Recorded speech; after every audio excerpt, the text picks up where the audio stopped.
wasallam. Semoga Sallallahu alaihi semua wasallam. mendapatkan syafaatnya di yaumil akhir. Ya, cara yang pertama membuka acara kali ini dengan membaca basmalah bersama-sama. Bismillahirrahmanirrahim. Acara yang kedua yaitu tilawah yang akan disampaikan oleh Ibu Tursinah SPD. Kepada Ibu Tursinah dipersilahkan.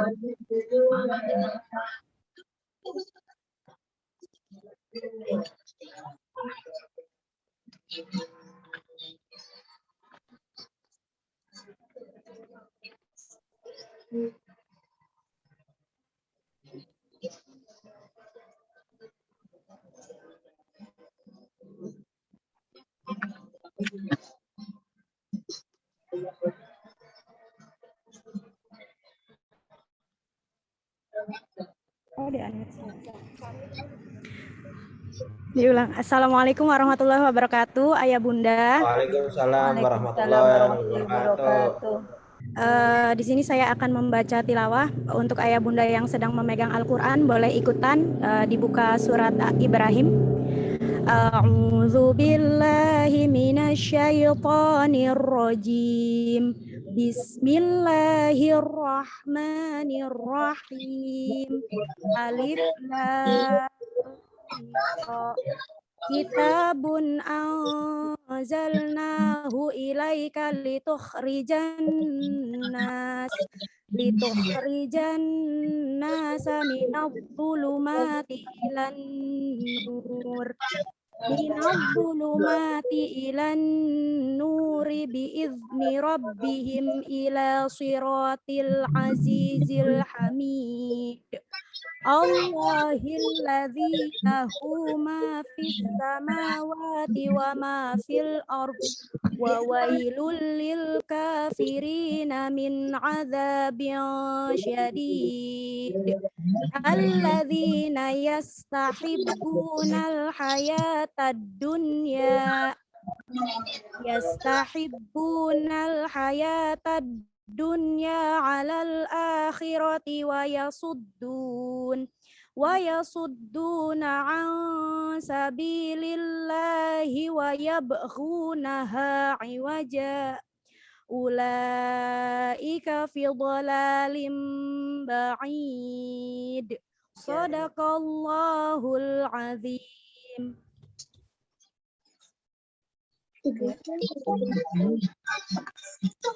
Terima kasih disampaikan kepada Ibu Tursinah. Semoga yang mendengarkan dan yang membacakannya mendapat syafaat dari Allah di yaumil akhir. Amin ya robbal alamin.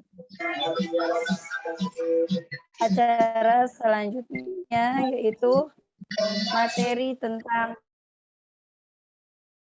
dari Ibu Tri Ayu Utami SPD.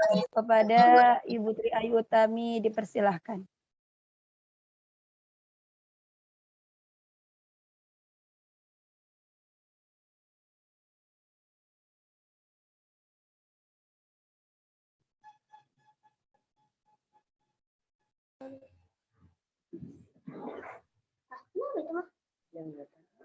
Itu dari sana Ibu Tri Ayu Utaminya juga itu pakai virtual juga. Virtual apa?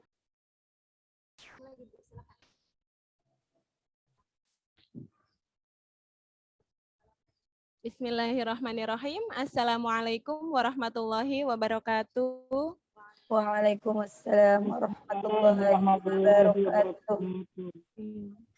Baik, Ayah Bunda, di sini saya akan menjelaskan tentang program pembelajaran SDI Tegis Permata Umi tahun 2021-2022. Sekolahnya di kertas maya ya?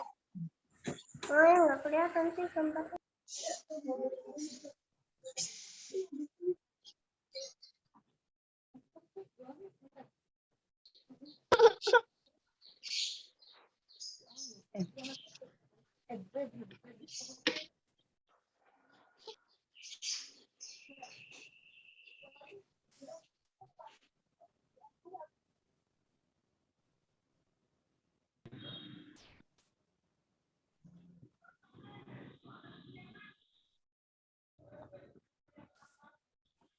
Baik, nama SD kita adalah SDIT, Sekolah Dasar Islam Terpadu GIS Permata Umi atau Global Islamic School Permata Umi. Permata Umi itu artinya perempuan mandiri dan tangguh untuk masa-masa indah. Ya, karena pendirinya di sini adalah Kedengaran. Jadi mamahnya mah ada, no. Sebagian besar perempuan semua.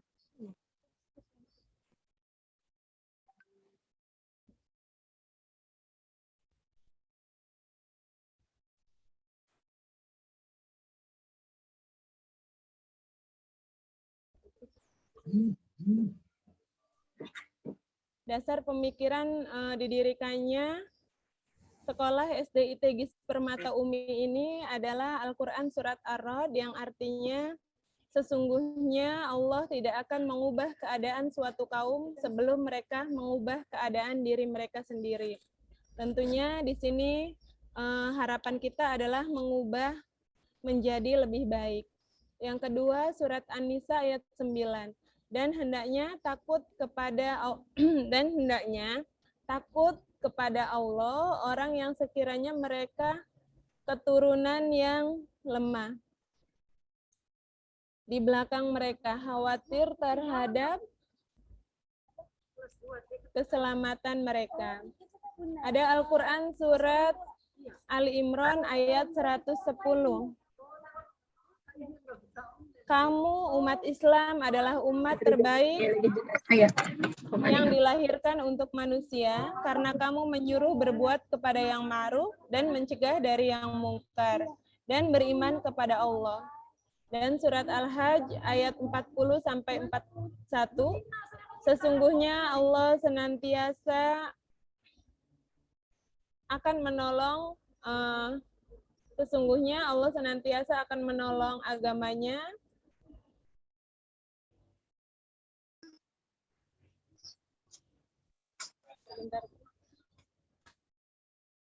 Sesungguhnya Maha Kuat lagi Maha Perkasa, yaitu orang-orang yang kami teguhkan kedudukan mereka di muka bumi. Mereka mendirikan sholat, menunaikan zakat, berbuat yang ma'ruf dan mencegah dari perbuatan yang mungkar, dan kepada Allah lah kembali segala sesuatu. Jadi itu adalah dasar pemikiran didirikannya Sekolah SDIT GIS Permata Umi. Kita berdasarkan Al-Quran, ya. Itu adalah ayat-ayat pendidikan yang sudah ada di dalam Al-Quran.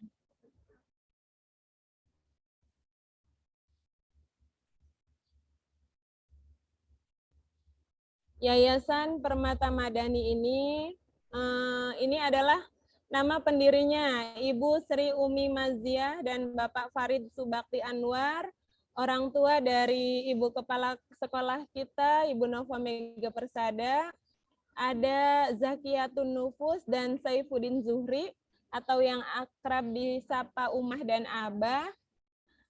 Ada Ibu Nova Mega Persada SEMPD, yang sekarang menjadi Kepala Sekolah SDIT GIS Permata Umi. Ada Ibu Supraptiningsih SHIMH, ada Ibu Asih Mayasari SPT dan Pak Tauhid STP, ada Ibu Nur Fajar Hasanah SPSI dan Rifki Inayatullah SE. Kemudian pengurus ketuanya ada Ibu Supraptiningsih SHIMH, ada sekretaris Ibu Nova Mega Persada SEMPD, ada bendahara Ibu Desi Murniati SE.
Iya, didirikannya SDIT GIS Permata Umi ini tentunya memiliki visi dan misi. Visinya yaitu menjadi sekolah dasar Islam terpadu yang mampu mencetak generasi Qur'ani yang robbani, cerdas, tangguh, berakhlak mulia melalui hafal 2 juz Al-Quran dan 99 Asmaul Husna. Tentunya visi ini akan tercapai bukan hanya karena sekolah, tetapi karena ada keterlibatan orang tua di dalamnya.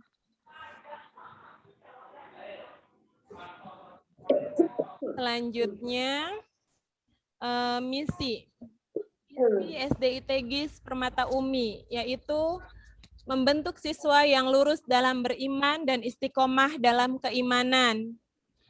Membentuk siswa mampu membaca, menghafal, dan berakhlak Qur'ani melalui hafal 2 juz Al-Quran. Membentuk siswa didik yang berwawasan global, memiliki kecerdasan yang seimbang antara intelektual, emosional, dan spiritual. Mampu mengintegrasikan kemampuan literasi, kecakapan pengetahuan, keterampilan dan sikap, serta penguasaan terhadap teknologi. Membentuk siswa didik yang kreatif, inovatif, dan berdaya saing. Membentuk didik yang berjiwa besar, mandiri, dan percaya diri, membentuk siswa didik yang mampu memberdayakan potensi sumber daya alam dengan bijaksana, melalui hafal 99 Asmaul Husna beserta artinya. Insya Allah mudah-mudahan visi dan misi ini bisa terrealisasikan sesuai dengan harapan ayah dan bunda sekalian. Tujuan sekolah kami adalah menanam sejak dini nilai-nilai Islam yang bersifat universal, menjadikan Al-Quran hidup di dalam pribadi anak dengan program tahfiz, penguasaan minimal 2 juz, dan pencapaian optimal 6 juz dalam 6 tahun. Menjadikan anak akrab dengan bahasa Inggris dan bahasa Arab melalui penguasaan 500 kosakata. Menghasilkan best output dengan kemampuan literasi, kecakapan pengetahuan, keterampilan, dan sikap, serta berprestasi cemerlang dalam bidang ilmu pengetahuan dan teknologi. Memiliki pemahaman diri yang baik sehingga mampu memunculkan kreativitas yang inovatif dan berdaya saing. Memiliki jiwa entrepreneurship dan leadership, berjiwa sosial, serta peduli kemanusiaan dan alam. Itulah tujuan SDIT GIS Permata.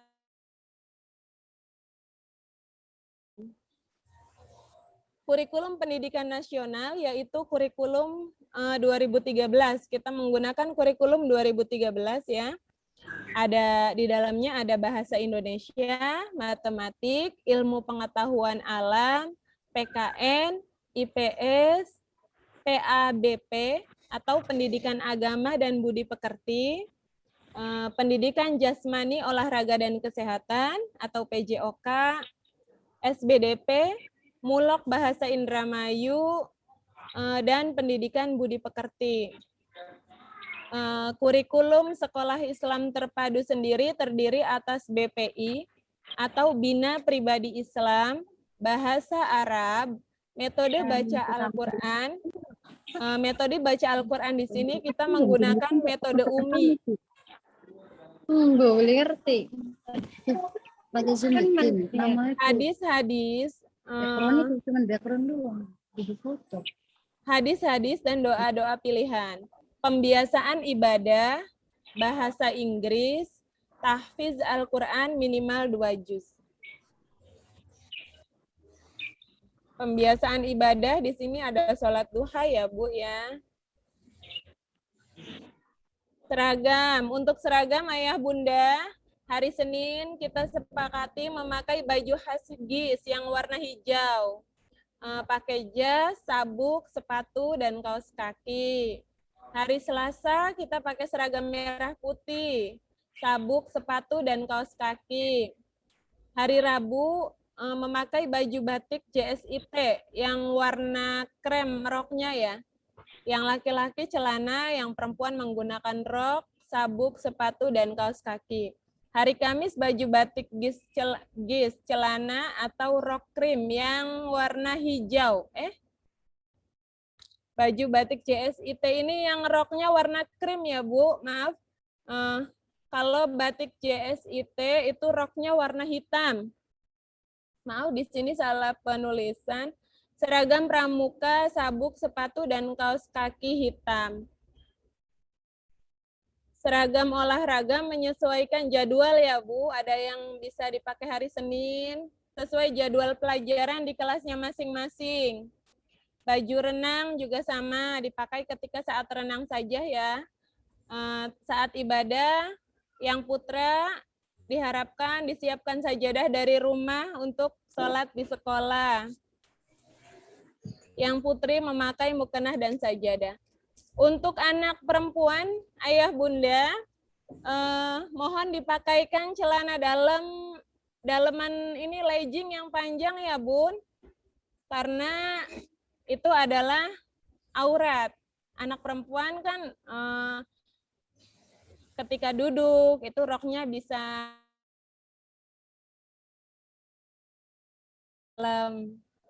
daleman yang panjang, daleman legging kayak gitu ya, ayah bunda. Aturan berpakaian, siswa wajib berseragam olahraga ketika mengikuti pelajaran olahraga. Untuk yang saat ini seragamnya kekecilan, boleh memakai seragam olahraga yang lain dulu, misalkan training atau kaos ya. Siswa wajib menjaga kerapihan dan kebersihan seragam sekolah. Siswa wajib memakai kaos kaki minimal 5 cm di atas rim sepatu. Siswa wajib memakai ikat pinggang warna gelap kecuali siswa putri. Karena siswa putri bajunya dikeluarkan ya ayah bunda. Siswa dilarang mengeluarkan baju seragamnya kecuali dianjurkan oleh sekolah. Siswa wajib memakai sepatu, bukan sepatu sandal atau bukan sepatu pesta. Siswa menggunakan pakaian renang pada saat berenang dengan ketentuan putra celana renang panjang sampai lutut. Putri pakaian renang muslimah atau syar'i berkerudung.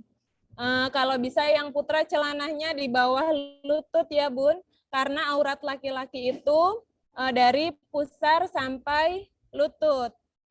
Jadi kita diusahakan belajar menutup aurat. Siswa wajib menggunakan perlengkapan beribadah, putra sajadah, putri mukenah dan sajadah.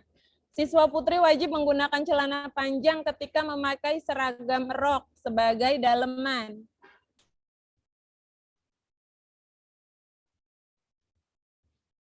Kerapihan rambut.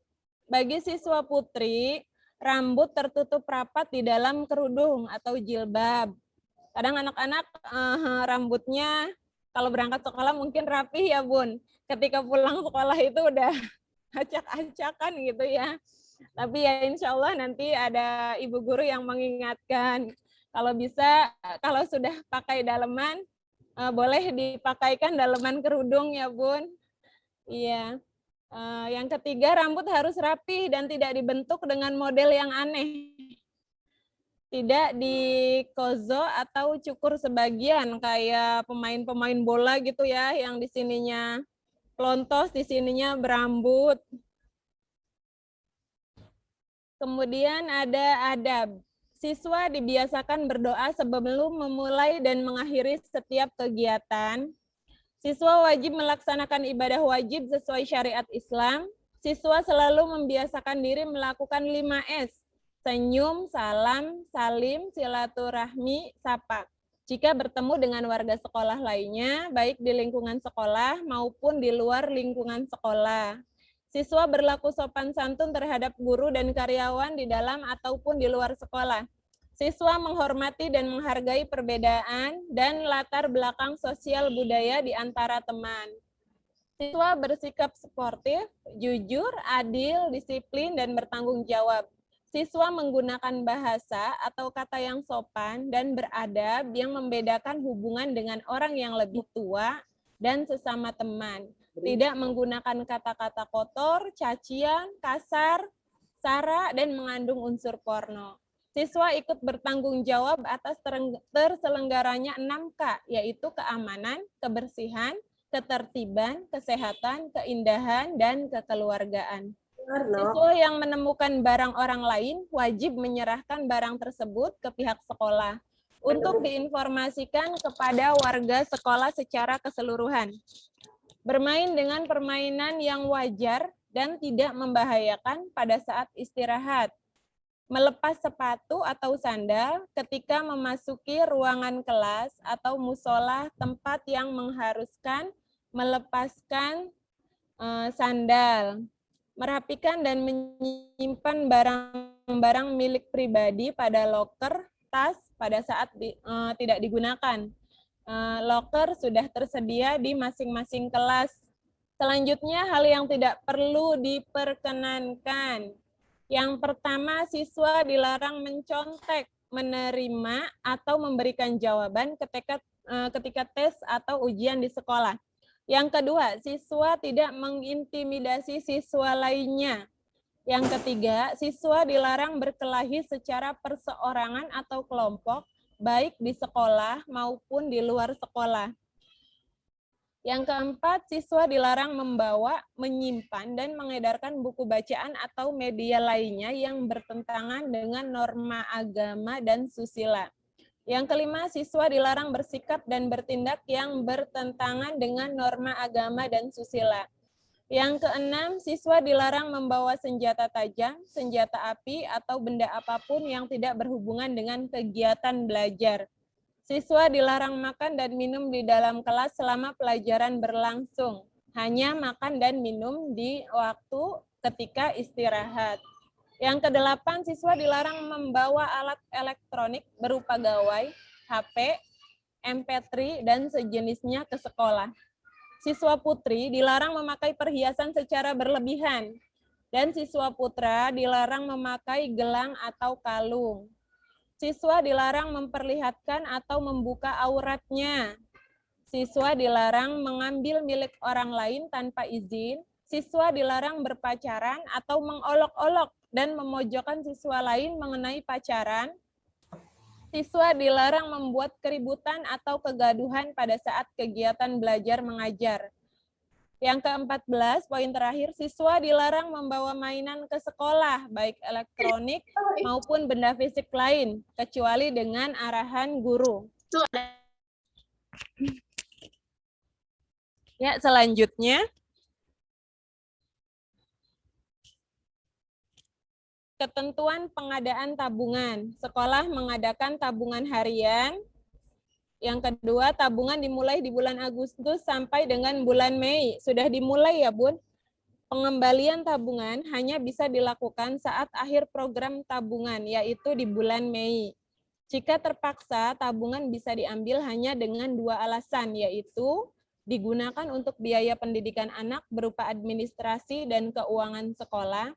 Yang kedua, digunakan untuk pembiayaan kesehatan yang penting dan mendesak.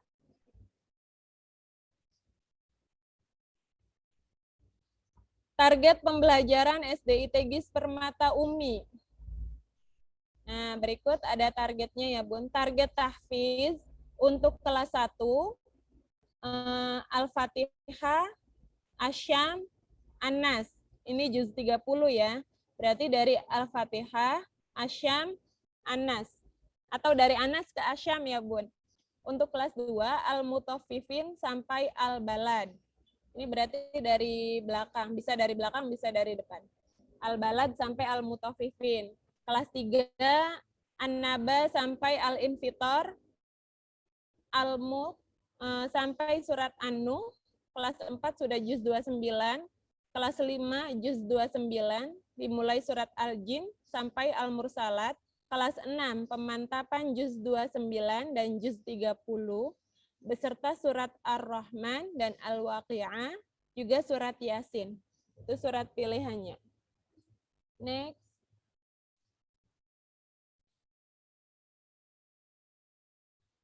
Target doa dan hadis terlampir dalam buku program pembelajaran yang sudah dibagikan. Sudah dibagikan ya, Bun, buku target doa dan hadis harian untuk anak-anak nanti bisa dibantu di murojaah di rumah. Terima kasih Ayah Bunda. Ya, itu saja pemaparan tentang program kegiatan pembelajaran SDIT GIS. Terima kasih. Saya kembalikan sama Bu Kokom.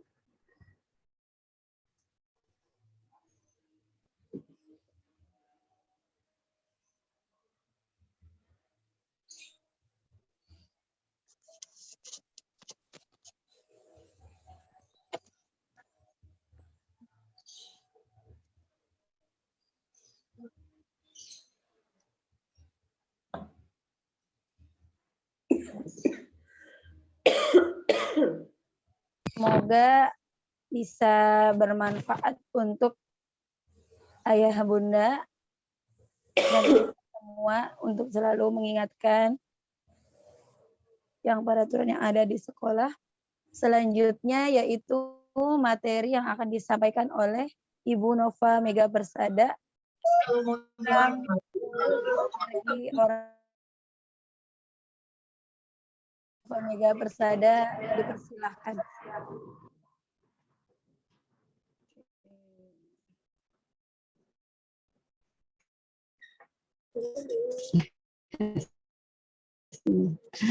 Baik.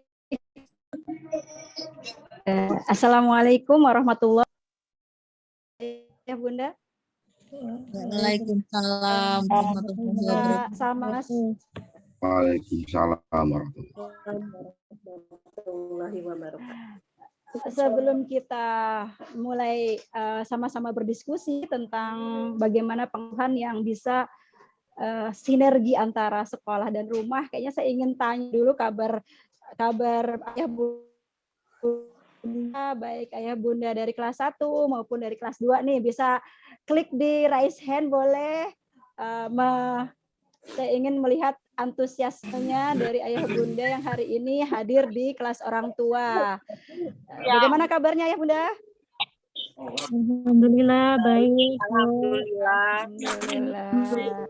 Iya, baik ya. Semoga walaupun pertemuan kelas orang tuanya kita hari ini virtual, tapi tidak membuat kita patah semangat ya untuk mengikuti kelas orang tua pertama dari setahun lebih kita vakum di atau tidak berjalannya kelas orang tua. Nah, ini saya salam kenal dulu ya. Semoga Allah merahmati kita semua, ayah bunda dan guru-guru yang hari ini masuk. Boleh.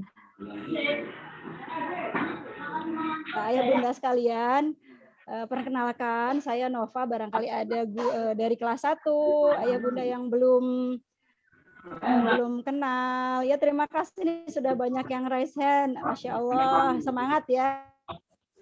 Ada Bunda Hansa, kemudian ada juga Bunda Arjuna, ada bundanya Fazila, kemudian ada bundanya Kaira, dan semuanya yang hadir hari ini, semoga Allah berikan rahmat dan keberkahan. Ya, saya kasih salam dulu. Oke, baik. Baik ayah bunda, hari ini kita ingin sama-sama menyatukan, mensinergikan bagaimana pengasuhan, pola pengasuhan dan pendidikan yang ada di sekolah dan yang ada di rumah. Karena itulah hari ini kita memberikan judul di kelas materi yang pertama ini, satu hati, satu kata, sinergi rumah dan sekolah. Ya, harapannya kita semua bisa sinergi antara rumah dan sekolah, mempunyai pola pendidikan yang sama, kemudian target yang sama, sehingga kita bisa membentuk anak yang betul-betul apa yang kita harapkan, yaitu anak yang salih dan salihah. Baik ayah bunda, ini ada sebuah tulisan saya ambil dari IG, di sebuah IG tentang pendidikan. Jadi di sini terkadang kita lupa, gitu ya, bahwa anak adalah titipannya. Waktu-waktu akan dimintakan pertanggungjawabannya, gitu, oleh sang pemilik. Bagaimanakah kita kelak akan mempertanggungjawabkannya jika kita tidak mempunyai ilmu yang mumpuni untuk menjaganya? Jika kita mengembalikannya dalam keadaan rusak, sementara Allah memberikan kepada kita sempurna. Jadi anak itu merupakan titipan Allah yang dalam bentuk sempurna diberikan oleh Allah. Jadi kalau ada pertanyaan, apa anak itu anugerah atau beban ya? Nah, apakah anak itu sebuah anugerah ataukah sebuah beban? Kalau anak itu pasti semua orang tua jawabannya anak itu anugerah. Ya. Bagaimana tidak? Kita yang menginginkannya saat sebuah keluarga dimulai, kemudian menantikan kelahiran buah hati, kemudian kita sayangi anak-anak tersebut. Tapi dalam perkembangannya, ketika anak rewel, ketika anak kemudian tidak mau mendengarkan kita kadang-kadang terpleset menganggap anak itu sebuah beban.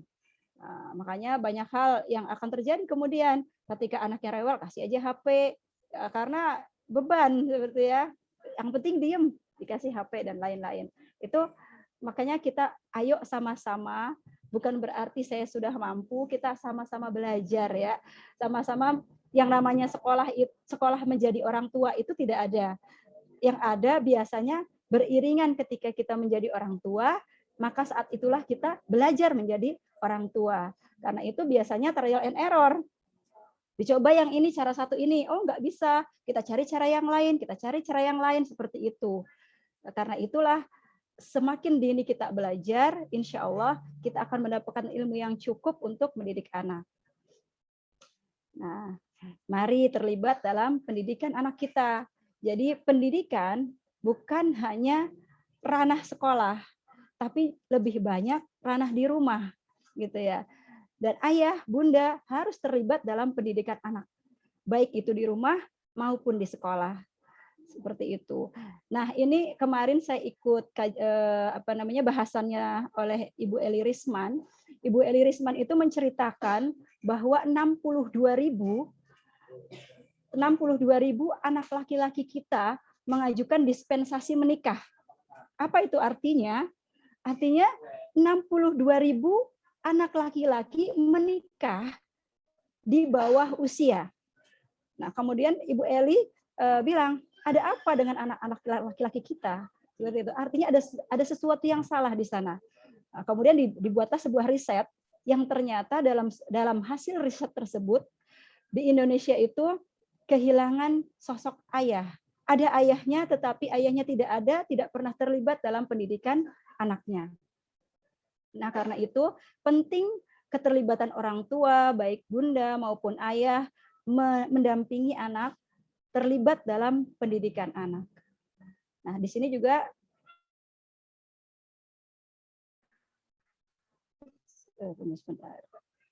mengapa orang tua harus terlibat?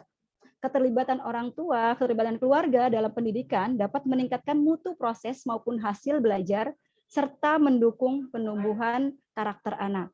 Nah, ini juga riset saya waktu S2 di tesis itu tentang pelibatan orang tua di sekolah. Bagaimana ketika orang tua terlibat dalam pendidikan anaknya di sekolah, maka prestasi anaknya jauh lebih baik dibandingkan orang tua yang tidak terlibat dalam pendidikan anaknya di sekolah. Apa aja sih gitu ya bentuk keterlibatan orang tua di sekolah? Nah, ini ada 8 hal ya. Mungkin ini banyak, tetapi ini 8 rangkuman hasil-hasil penelitian bentuk pelibatan keluarga di sekolah. Nah, yang pertama menghadiri pertemuan yang diselenggarakan oleh sekolah, gitu ya. Ada rapat-rapat, pembagian rapot, kemudian mungkin jumpa dengan wali kelas atau pertemuan yang kemudian digagas oleh sekolah mengundang ayah dan bunda ke sekolah. Yang kedua mengikuti kelas orang tua seperti hari ini. Nah, kita sama-sama belajar hari ini itu adalah dalam rangka keterlibatan kita di sekolah. Kemudian juga yang ketiga menjadi narasumber kegiatan di sekolah. Nah, ini Bu, ayah bunda, ini kita di SDIT GIS Permata Umi itu ada namanya kelas inspirasi ya sebetulnya. Jadi kita undang ayah bunda yang berbagai profesi di kelas, biasanya diundang oleh wali kelasnya untuk 1 jam saja meluangkan waktunya untuk menjadi figur di depan kelas yang menceritakan bagaimana keseharian pekerjaan mereka. Ini banyak manfaatnya. Yang pertama manfaatnya adalah anak menjadi bangga terhadap orang tua. Apapun proses profesi orang tua, anak bangga kepada orang tuanya. bahwa orang tuanya itu sudah menjadi figur yang baik bagi dirinya. Kemudian juga yang kedua, prestasi anak menjadi lebih meningkat karena dia merasa percaya diri, gitu, bahwa ayah dan bundanya mendukung pembelajarannya di sekolah. Kemudian yang ketiga, berperan aktif dalam kegiatan pentas kelas. Nah, ini ada, kalau di akhir sesi tematik itu biasanya ada perayaan puncak tema. Ini macam-macam sih. Kadang gurunya masak-masak atau jalan-jalan, atau juga mengundang orang tua untuk mengadakan pentas kelas, gitu ya. Kemudian yang kelima, berprestasi dalam kegiatan kokurikuler, ekstrakurikuler, dan kegiatan lain untuk pengembangan diri anak, berpartisipasi ya. Jadi ketika seorang anak diutus oleh sekolah untuk mewakili lomba, ini orang tua punya peran di sana untuk mendukung, memberikan motivasi, bahkan juga bisa melatih anak di rumah. Jadi bersama dengan sekolah sama-sama melatih anak agar mereka bisa mengembangkan diri, gitu. Kemudian yang keenam, bersedia menjadi anggota dan berperan aktif dalam komite sekolah. Nah, ini komite sekolah ini perlu digerakkan, jangan sampai ini sudah beberapa tahun. Ayah dan bunda nih, saya persilahkan untuk aktif dalam komite sekolah, ide-idenya bagaimana, karena di SD ini adalah saat yang paling panjang dalam menjadi seorang wali murid di antara sekolah-sekolah lainnya. Kalau TK bisa 1 atau 2 tahun, kemudian di SMP 3 tahun, di SMA 3 tahun, tapi di SD 6 tahun. Nah, ini 6 tahun seharusnya menjadi ajang yang layak ya, yang layak untuk orang tua terlibat dalam komite sekolah. Kemudian yang ketujuh, berperan aktif dalam pencegahan kekerasan, pornografi, porno aksi, dan penyalahgunaan nafza. Nah, sekarang narkotika itu sudah merambah sampai anak-anak kita di usia dini, gitu ya, dalam bentuk permen atau lain-lainnya. Bahkan banyak anak-anak sekarang yang zat narkotikanya itu diambil dari lem ya, seperti ngelem gitu ya, bau lem yang sangat menyengat itu dijadikan sebuah alat untuk dia nge-fly, dia melepaskan diri dari beban-beban kehidupannya. Nah, kenapa sih anak kenapa dia harus melarikan diri ke sana? Mungkin tangki cintanya kurang nih. Katanya anak tuh masing-masing anak punya tangki cinta ya, ayah bunda. Jadi tangki cinta itu harus diisi oleh ayah dan bundanya, gitu ya. Ibunya dengan fitrah keibuan, ayahnya dengan fitrah keayahan, gitu, bersama-sama mengisi tangki cinta anak, seperti itu ya. Kemudian bentuk keterlibatan keluarga dalam sekolah yang terakhir adalah memfasilitasi dan atau berperan aktif dalam kegiatan penguatan pendidikan karakter, ya itu. Jadi contohnya seperti ini ya. Ketika di sekolah orang tua guru mengajak anak, nah ayo berkata yang sopan. Nah, di rumah juga sama. Orang tua juga selalu mengingatkan ketika anak berbicara yang mungkin dari teman-temannya di luar. Nah, itu orang tua harus juga mengingatkan. Kemudian makan dengan tangan kanan, makan tidak jalan-jalan, itu orang tua juga ikut aktif mengingatkan ketika di rumah. Agar apa yang disampaikan di sekolah dengan di rumah itu menjadi satu kesatuan sinergi. Nah, untuk membentuk sebuah sinergi antara orang tua dan rumah, itu harus ada, antara orang tua dan sekolah, itu harus ada sebuah bentuk komunikasi yang baik. Nah, agar komunikasi orang tua dan guru efektif, yuk bangun sikap ini, kayak gitu. Yang pertama respect atau hormat, gitu ya. Saling menghargai antara guru dengan orang tua sehingga tercipta suasana komunikasi yang nyaman. Kalau orang tuanya tidak percaya kepada guru, seperti apa kepercayaan atau guru menghormati orang tuanya atau orang tua menghormati guru itu tidak akan terbangun. Jadi untuk menciptakan sebuah komunikasi yang efektif antara guru dengan orang tua harus ada sikap saling menghormati. Yang kedua, saling percaya, gitu ya, antara guru dengan orang tua. Percayakan anak ayah bunda kepada kami sepenuhnya. Ketika ada sesuatu yang kurang, maka ayah cara yang baik, kemudian bisa sampaikan langsung, gitu ya. Sekarang dengan adanya media sosial itu biasanya curhatnya lebih banyak ke media sosial ya dibandingkan dengan langsung menyampaikan gitu ya. Tapi sebagai seorang muslim kita disunahkan untuk ketika kita punya masalah, yuk tabayun. Tabayun artinya klarifikasi dulu. Anak saya begini begini begini. Betul tidak Bu Guru gitu ya? Atau Bu Gurunya seperti apa di sekolah? Baik, begitu juga dengan guru kepada orang tua. Misalkan anaknya pagi-pagi datang sudah dalam kondisi moodnya jelek gitu ya. Biasanya guru akan menyampaikan kepada orang tua, ayah bunda ini kenapa ya?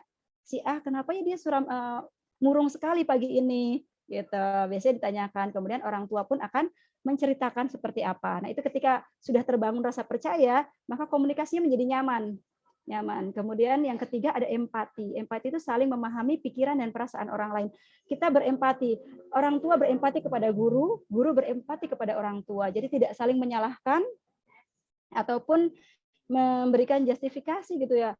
Ini gara-gara begini nih, ini gara-gara begini nih. Tidak ya, tapi kita saling berempati gitu ya. Terutama ketika ada contohnya anak terluka pulang dari sekolah seperti itu, pengawasan kita sebagai guru di sekolah itu kurang atau teralihkan seperti itu. Karena kita coba empati, kalau kita merawat anak kita sendiri di rumah saja bisa jatuh, apalagi di sekolah yang siswanya banyak, tidak hanya satu orang yang diawasi, tapi bisa ratusan orang. Sekarang kita di SDIT GIS Permata Umi kita ada 280 anak diawasi oleh 37 personil guru dan staf. Artinya ada saat-saat kita lengah dan itu memang kesalahan kita ketika itu sebuah kelengahan. Tetapi yuk kita bangun sama-sama saling empati agar tidak ada rasa saling kenapa ya guru ini kayaknya nggak sayang sama anak saya dan gitu dan sebagainya. Tapi ayo kita bangun empati agar saling mengerti, agar komunikasi kita berjalan dengan lancar dan aman. Kemudian yang keempat terbuka dan positif. Kita saling belajar hal-hal yang baru, kemudian tidak juga berprasangka buruk gitu ya. Kita sama-sama punya tujuan yang sama. Ayah bunda menyekolahkan anak untuk menjadi anak yang solih. Kemudian guru mendidik anak juga mempunyai tujuan anak yang solih. Keduanya sama tujuannya, karena tujuannya sama, kita berada di perahu yang sama, maka kita bisa saling sharing, terbuka, kemudian juga jangan berburuk sangka, kita banyak berlapang dada, saling membantu juga, gitu ya. Insya Allah kalau keempatnya ini kita lakukan, maka komunikasi antara orang tua dan guru akan menjadi efektif dan nyaman. Nah, kita ingin mengingatkan gitu ya, kita sama-sama mengingatkan tentang bahwa anak itu terlahir fitrah gitu ya. Fitrah itu artinya bersih, kita sama-sama tahu bersih. Studi-studi di barat, anak itu lahir dalam keadaan kosong gitu. Itu teori tabula rasa ya. Itu anak lahir dalam kondisi kosong katanya, tidak tidak membawa sesuatu apapun seperti kertas yang kosong. Tapi kita sebagai seorang muslim tidak beranggap seperti itu. Ya Bunda, kita harus ingat bahwa setiap anak yang lahir dia sudah membawa fitrahnya. Fitrah artinya nilai-nilai ketuhanan, nilai-nilai ketauhidan. Ketika anak dalam alam ruh, maka dia sudah disumpah, siapakah Tuhanmu? Tuhanku adalah Allah. Berarti dia ketika lahir dia sudah membawa sesuatu yang positif, yaitu nilai-nilai ketuhanan. Kemudian orang tuanya lah yang menjadikan mereka menjadi Nasrani, Yahudi ataupun Majusi. Seperti itu. Ya, mungkin kita anggap anak ini akan menjadi seperti apa? Apakah dia akan berperilaku menyimpang ataukah berperilaku lurus? Itu tergantung orang tua dan lingkungannya. Nah, ayah bunda, kita akan mendidik, kita akan bersama-sama mendidik anak itu sesuai dengan fitrah mereka, fitrah yang Allah berikan bersama dengan kelahiran mereka. Kita akan berbalik flashback untuk melihat fitrah itu apa sih, gitu ya. Fitrah adalah sesuatu yang telah diinstal dalam diri manusia untuk mengenal Allah, melakukan kebaikan atau akhlak yang mulia dan kesiapan untuk menerima kebenaran kitabullah. Jadi anak sudah disiapkan oleh Allah ini menerima hal-hal yang positif sesuai fitrahnya, gitu ya. Sesungguhnya dalam pendidikan keluarga, peran fitrah ayah adalah perancang besar pendidikan anak-anaknya. Nah, ini ayah nih punya fungsi yang sangat besar dalam pendidikan anak-anaknya, itu merancang. Mereka harus merancang pendidikan anak-anaknya, termasuk visi, misi keluarga, dan visi misi pendidikan keluarganya. Jadi kalau ditanya tujuannya punya anak apa, gitu ya? Apakah hanya saya didik dia supaya dia sukses ketika besar, dia bisa mandiri? Apakah sebatas sampai sana, atau ada sebuah visi dan misi yang lebih besar dari itu yang akan kita emban dan kita tularkan kepada anak-anak? Itu adalah dua visi yang terbesar. Visi yang pertama adalah dia bisa menjadi khalifah, pemimpin di bumi ini yang menyeru untuk kebaikan, kemudian mencegah kemungkaran. Yang kedua menjadi Abdullah, menjadi hamba, yaitu anak yang senantiasa memenuhi kewajibannya sebagai seorang hamba dalam beribadah dan lain-lain. Nah, dalam pendidikan fitrah tidak berlaku kaidah semakin cepat semakin baik, gitu ya. Jadi sejak kecil 3 tahun sudah diajarkan membaca, sudah diajarkan mengaji, gitu. Itu semakin cepat kita gegas seperti itu. Dalam pendidikan fitrah kita tidak berlaku seperti itu. Tidak ada kaidah makin cepat makin baik. Tapi semua akan baik jika tepat sesuai dengan tahapannya, gitu ya. Jadi setiap anak itu melalui tahapannya masing-masing. Ketika dia umur 0 sampai dengan 3 tahun, sampai dengan 7 tahun, tahapannya apa? Nah, kita harus bisa memberikan mereka porsi sesuai dengan tahapannya. Jadi tidak terlalu banyak digegas ya. Banyak sekarang orang tua yang menuntut ketika di TK terutama, anak ini lulus TK harus bisa baca, harus bisa hitung, harus bisa menulis, calistung gitu ya. Padahal sudah banyak penelitian bahwa hal itu malah akan merusak anak. Jadi nanti ada anak-anak yang akan terkena mental health ya. Jadi ketika dia mengalami sebuah kebosanan, dia sudah bisa baca di SD, sudah bisa menulis, kemudian dia bosan. Pada saat bosan dia tidak mau melakukan apapun yang disuruh gurunya atau orang tuanya. Nah, jadi fitrah itu ibarat benih. Kitalah petaninya. Mau diapakan benih itu? Apakah benih itu akan mati? Ataukah tumbuh subur? Ataukah tumbuh dengan tidak subur? Itu adalah tugas kita, orang tua dan guru. Akan mendidik mereka sesuai dengan fitrah. Bagaimana sih merawat fitrah anak? Seperti apa sih fitrah anak itu harus dirawat? Nah, ini ada dari Ustadz Heri Santosa. Nah, ini ya, beliau sudah almarhum, beliau yang menggegas tentang fitrah based education. Jadi bagaimana mendidik anak sesuai dengan fitrahnya. Nah, seperti yang tadi kita ketahui bersama-sama bahwa Al-Qur'an menjelaskan bahwa anak-anak terlahir dengan fitrah, terlahir suci tanpa dosa, terlahir dengan mengucapkan janji bahwa aku bersaksi Allah adalah satu-satunya Tuhan. Ya, sudah merupakan orang yang beriman ketika anak itu lahir. Bagaimana merawat fitrah tersebut agar mereka tetap dalam jalan keimanannya? Yang pertama, libatkan Allah dalam setiap kegiatan. Ya, sehari 24 jam berulang-ulang memberitahu anak bahwa kita semua milik Allah. Allah melihat apa yang kita lakukan dan kerjakan. Berikan pemahaman Allah sumber segala kebahagiaan. Jadi ada yang salah sebetulnya ketika saya dulu pernah ngajar TK, dan di TK itu salah seorang guru itu sering menegur anak itu dengan membawa nama Allah, tapi sayangnya salah. Jadi ketika anak mengusir temannya, jangan usil nanti Allah marah. Kemudian anak tidak merapikan buku-bukunya masih di meja, kemudian gurunya bilang lagi, nah kalau nggak rapi begitu nanti Allah marah kamu nanti tidak disayang Allah. Berulang-ulang seperti itu sampai akhirnya si anak ini kemudian protes kepada sang guru. Ibu, saya nggak mau lagi menyembah Allah. Loh, kenapa? Gurunya kan kaget gitu ya. Kenapa dia nggak mau menyembah Allah? Ternyata karena Allah itu suka marah-marah. Allah itu suka memasukkan aku ke neraka. Aku nggak suka sama Allah. Seperti itu, Bu. Jadi kita harus seimbang. Allah itu Maha Pengasih dan Maha Penyayang. Juga Allah tidak menyukai orang-orang yang tidak berbuat baik. Itu. Jadi ketika tidak berbuat baik kita menasihati anak bahwa Allah itu juga tidak suka kepada orang yang tidak berbuat baik. Yang tidak disukai adalah perbuatannya, bukan anaknya. Jangan sampai ketika kemudian si anak merasa, oh aku yang tidak disukai. Tapi ingat yang kita tegur adalah perbuatannya. Allah tidak menyukai anak yang berbohong. Berarti kebohongannya itu yang tidak disukai Allah, bukan si anak. Kalimatnya tidak, Allah nggak suka sama kamu, kamu suka bohong. Itu berarti pertama kali yang tidak disukai siapa? Anaknya. Tapi kita balik, Allah tidak suka kepada anak yang suka berbohong. Maka kebohongannya itu yang tidak disukai oleh Allah.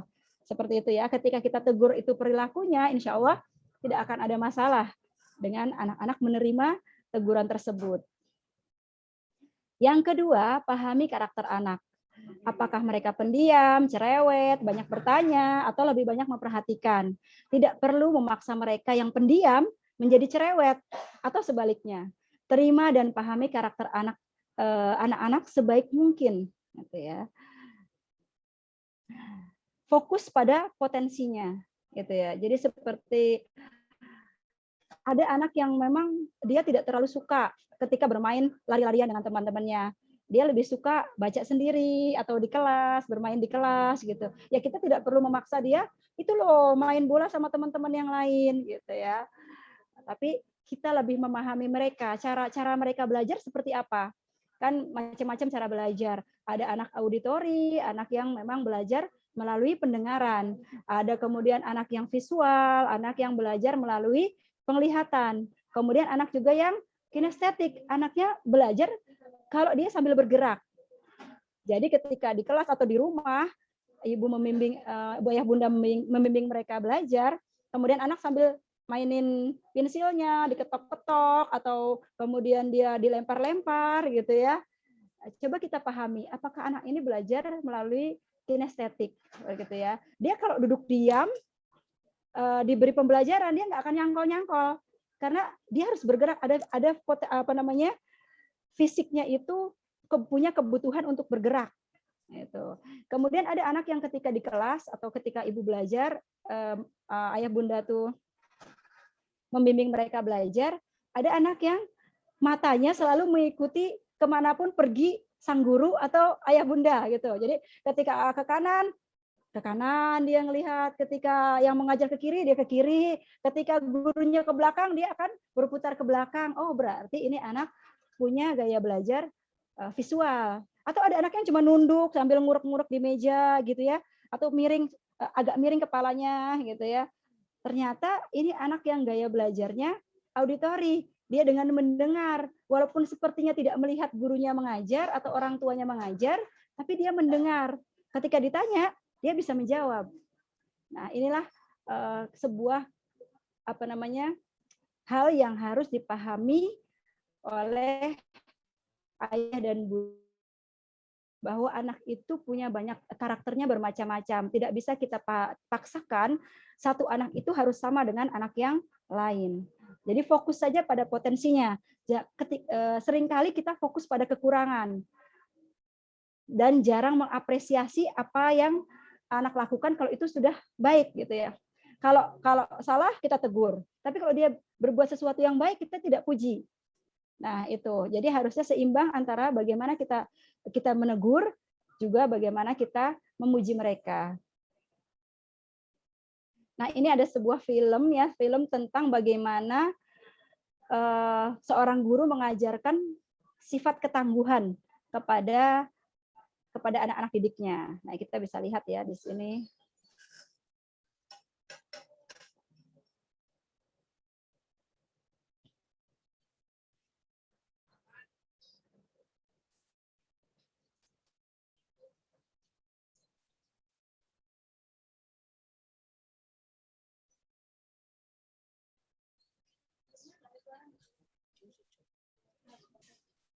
Ya, cuma dikit di background itu anu yang sedikit.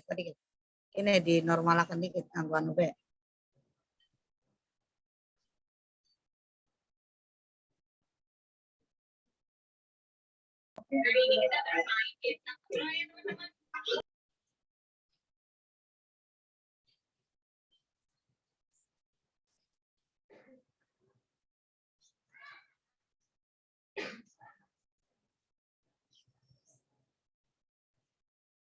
Oke, baik. Ini film ini tentang cuplikan film ini tentang bagaimana seorang guru mengajarkan sebuah ketangguhan kepada anak-anak didiknya. Jadi dicontohkan di sana pakai boneka yang bisa berdiri sendiri.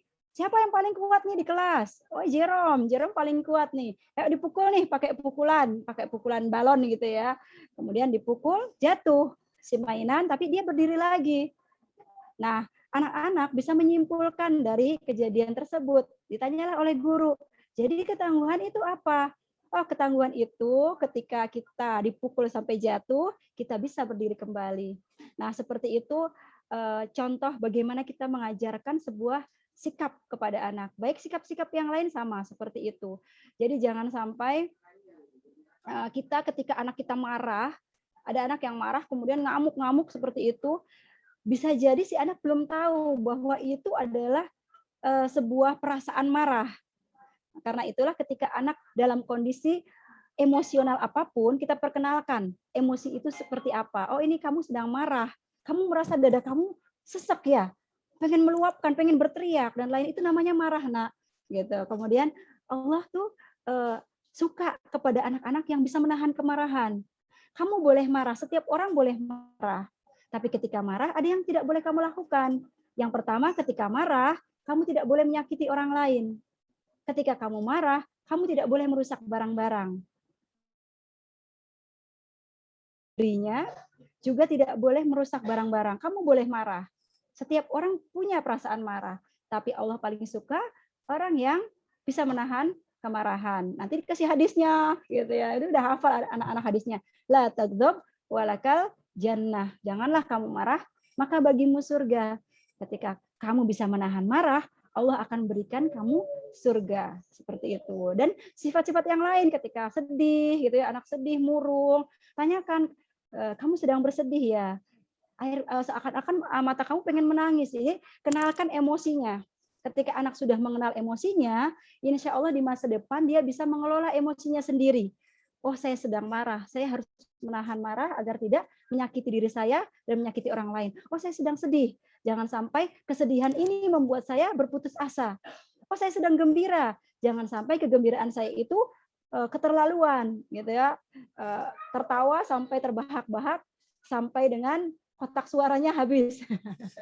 Itu contohnya. Ya, baik. Kemudian di sini ada tulisan bagus. Ini dari IG Anak Juga Manusia. Ibu bisa follow itu di IG yang punya medsos IG, banyak sekali hal-hal yang bisa kita pelajari.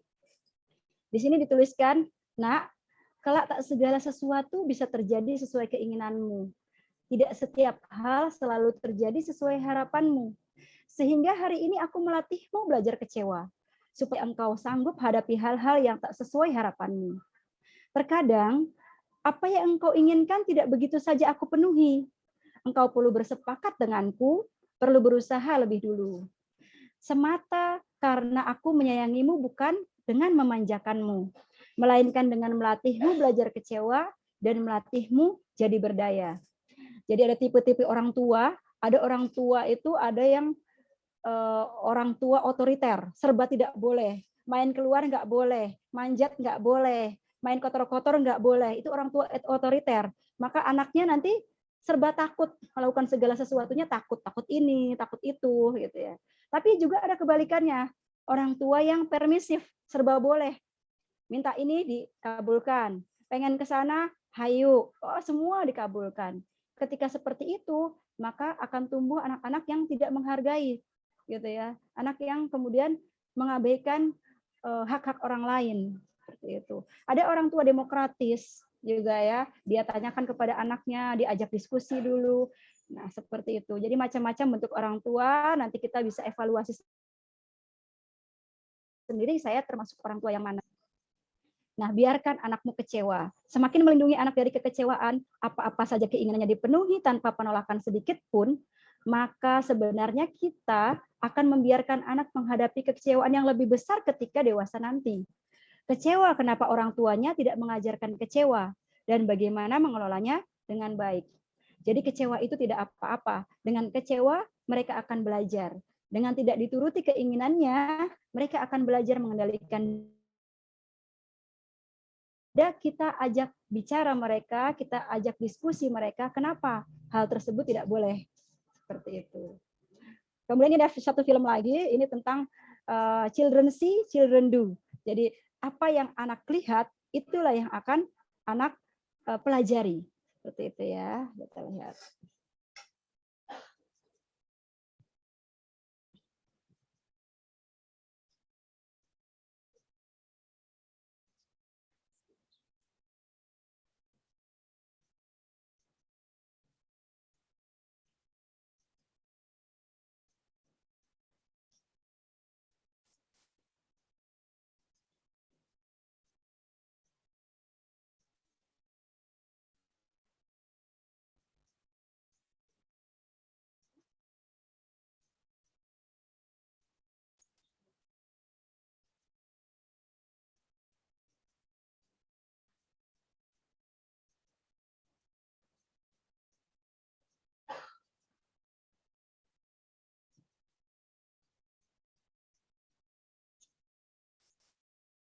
Ya.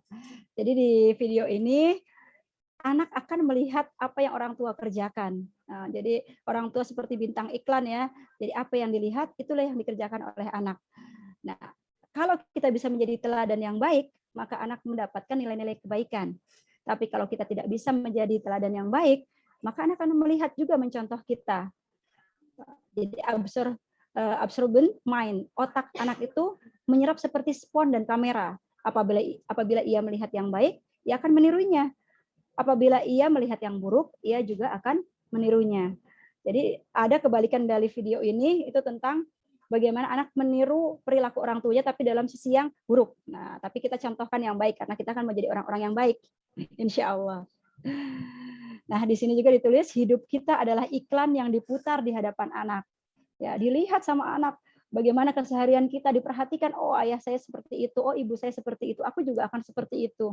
Karena ayah bagi seorang anak adalah pahlawan ya, ada hero gitu ya, pahlawan. Dan ibu adalah orang yang paling dekat dengan hati anak. Nah, apa yang ibu lakukan itu seperti malaikat, maka dia akan meniru, ingin seperti ibunya. Dia ingin hebat seperti ayahnya, dia ingin hebat seperti ibunya. Ia melihat apa yang kita lakukan, bagaimana kita menyelesaikan masalah, bagaimana kita berjuang, bagaimana berbuat pada sesama dan sebagainya. Orang tua adalah bintang iklan terbaik bagi anaknya. Apa yang kita lakukan terekam dalam memori anak kita, menjadi sebuah referensi pelajaran hidup yang mungkin akan ia lakukan juga dalam kehidupannya kelak. Jadi bintang iklan yang tanpa celah memang mustahil adanya. Namun bila kita bersedia belajar, evaluasi diri, anak pun akan mencatatnya sebagai pelajaran hidup yang bermakna. Jadi kita tidak mungkin menjadi orang yang sempurna, orang tua yang sempurna. Tapi paling tidak kita berusaha untuk terus seperti itu ya. Ketika kita melakukan kesalahan, kita akui bahwa kita salah. Kemudian kita bisa minta maaf kepada anak kita, kepada pasangan, misalkan gitu, bahwa saya melakukan sesuatu yang salah. Ketika kita melakukan sebuah kesalahan, ada proses evaluasi di sana. Anak juga belajar, oh kalau aku melakukan kesalahan, aku minta maaf, aku mengevaluasi diri agar tidak melakukannya lagi di selanjutnya. Tadi kita sudah punya dua tadi ya cara merawat fitrah anak. Yang pertama adalah libatkan Allah 24 jam dalam kehidupan keseharian kita. Kemudian yang kedua, pahami karakter anak. Dan yang ketiga ini adalah melatih anak-anak bertanggung jawab. Sebagai manusia kita memiliki tanggung jawab sebagai khalifah di muka bumi. Oleh sebab itu kita bisa memulai mengajarkan anak-anak bertanggung jawab sesuai dengan usianya. Bertanggung jawab merapikan mainannya sendiri, bertanggung jawab memakai pakaiannya sendiri, dan juga mulai bertanggung jawab terhadap hal-hal kecil lainnya. Jadi tidak apa-apa ketika anak ingin membantu kita menyapu. Jangan dibilang, oh udah kamu mau nyapunya nggak bersih, biar mama aja yang nyapu. Atau ketika dia ingin membereskan tempat tidurnya, udahlah mama aja yang membereskan tempat tidur. Nanti kalau kamu beresin malah tambah berantakan. Nah gitu. Jadi kapan anak akan belajar bertanggung jawab? Ketika semua pekerjaan diambil alih oleh orang tuanya. Padahal kita sebagai orang tua tidak akan ada selamanya. Kita akan melepaskan anak kita pergi, mungkin ke pesantren, mungkin ketika dia sudah besar kuliah di tempat lain, atau dia juga harus, anak-anak kita akan menikah, kita tidak akan ada sepenuhnya selamanya mendampingi anak. Nah, bagaimana dia akan belajar hidup dan bertahan dengan dirinya sendiri. Dari sekaranglah saatnya, yaitu mengajarkan anak bertanggung jawab terhadap hal-hal kecil, pekerjaannya sendiri saja dulu. Menyiapkan buku yang akan dibawanya ke sekolah, memakai sepatunya sendiri, mengingatkan bahwa dia bawa tempat minum, kemudian lain-lainnya yang bisa kita lihat sesuai dengan perkembangan mereka. Nah, ini ada seorang jenderal. Nah, jenderal ini menjelaskan tentang bahwa hal sekecil apapun, ini ada hal kecil yang dia ceritakan yang akan mempengaruhi kehidupan seseorang, akan menciptakan hal-hal besar. Nah, seperti ini tujuannya.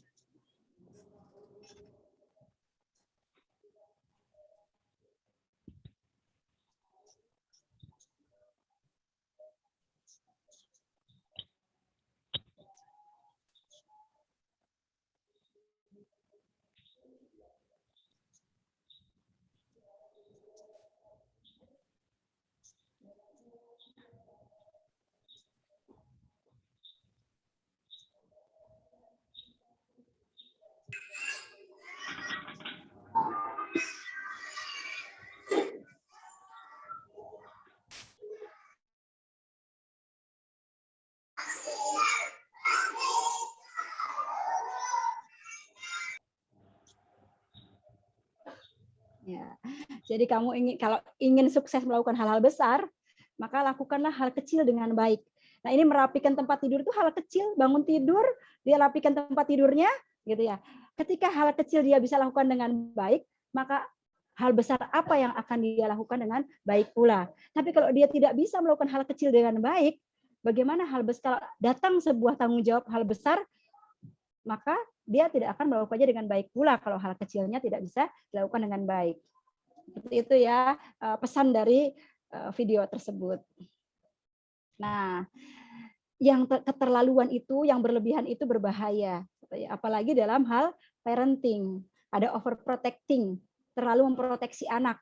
Tidak boleh melakukan ini dan itu. Sering mengatakan, awas ini, awas itu. Akan menyebabkan anak tumbuh dengan kecemasan yang tinggi. Gitu ya. Ada orang tua yang dari kecil mengajarkan tuh kalau anaknya main di tempat yang gelap, awas tuh nanti ada setan gitu. Kemudian dia main kemana, awas nanti ada gondoruo gitu dan lain-lain. Sehingga ketika besar anak menjadi seorang yang penakut gitu ya, sama seperti itu.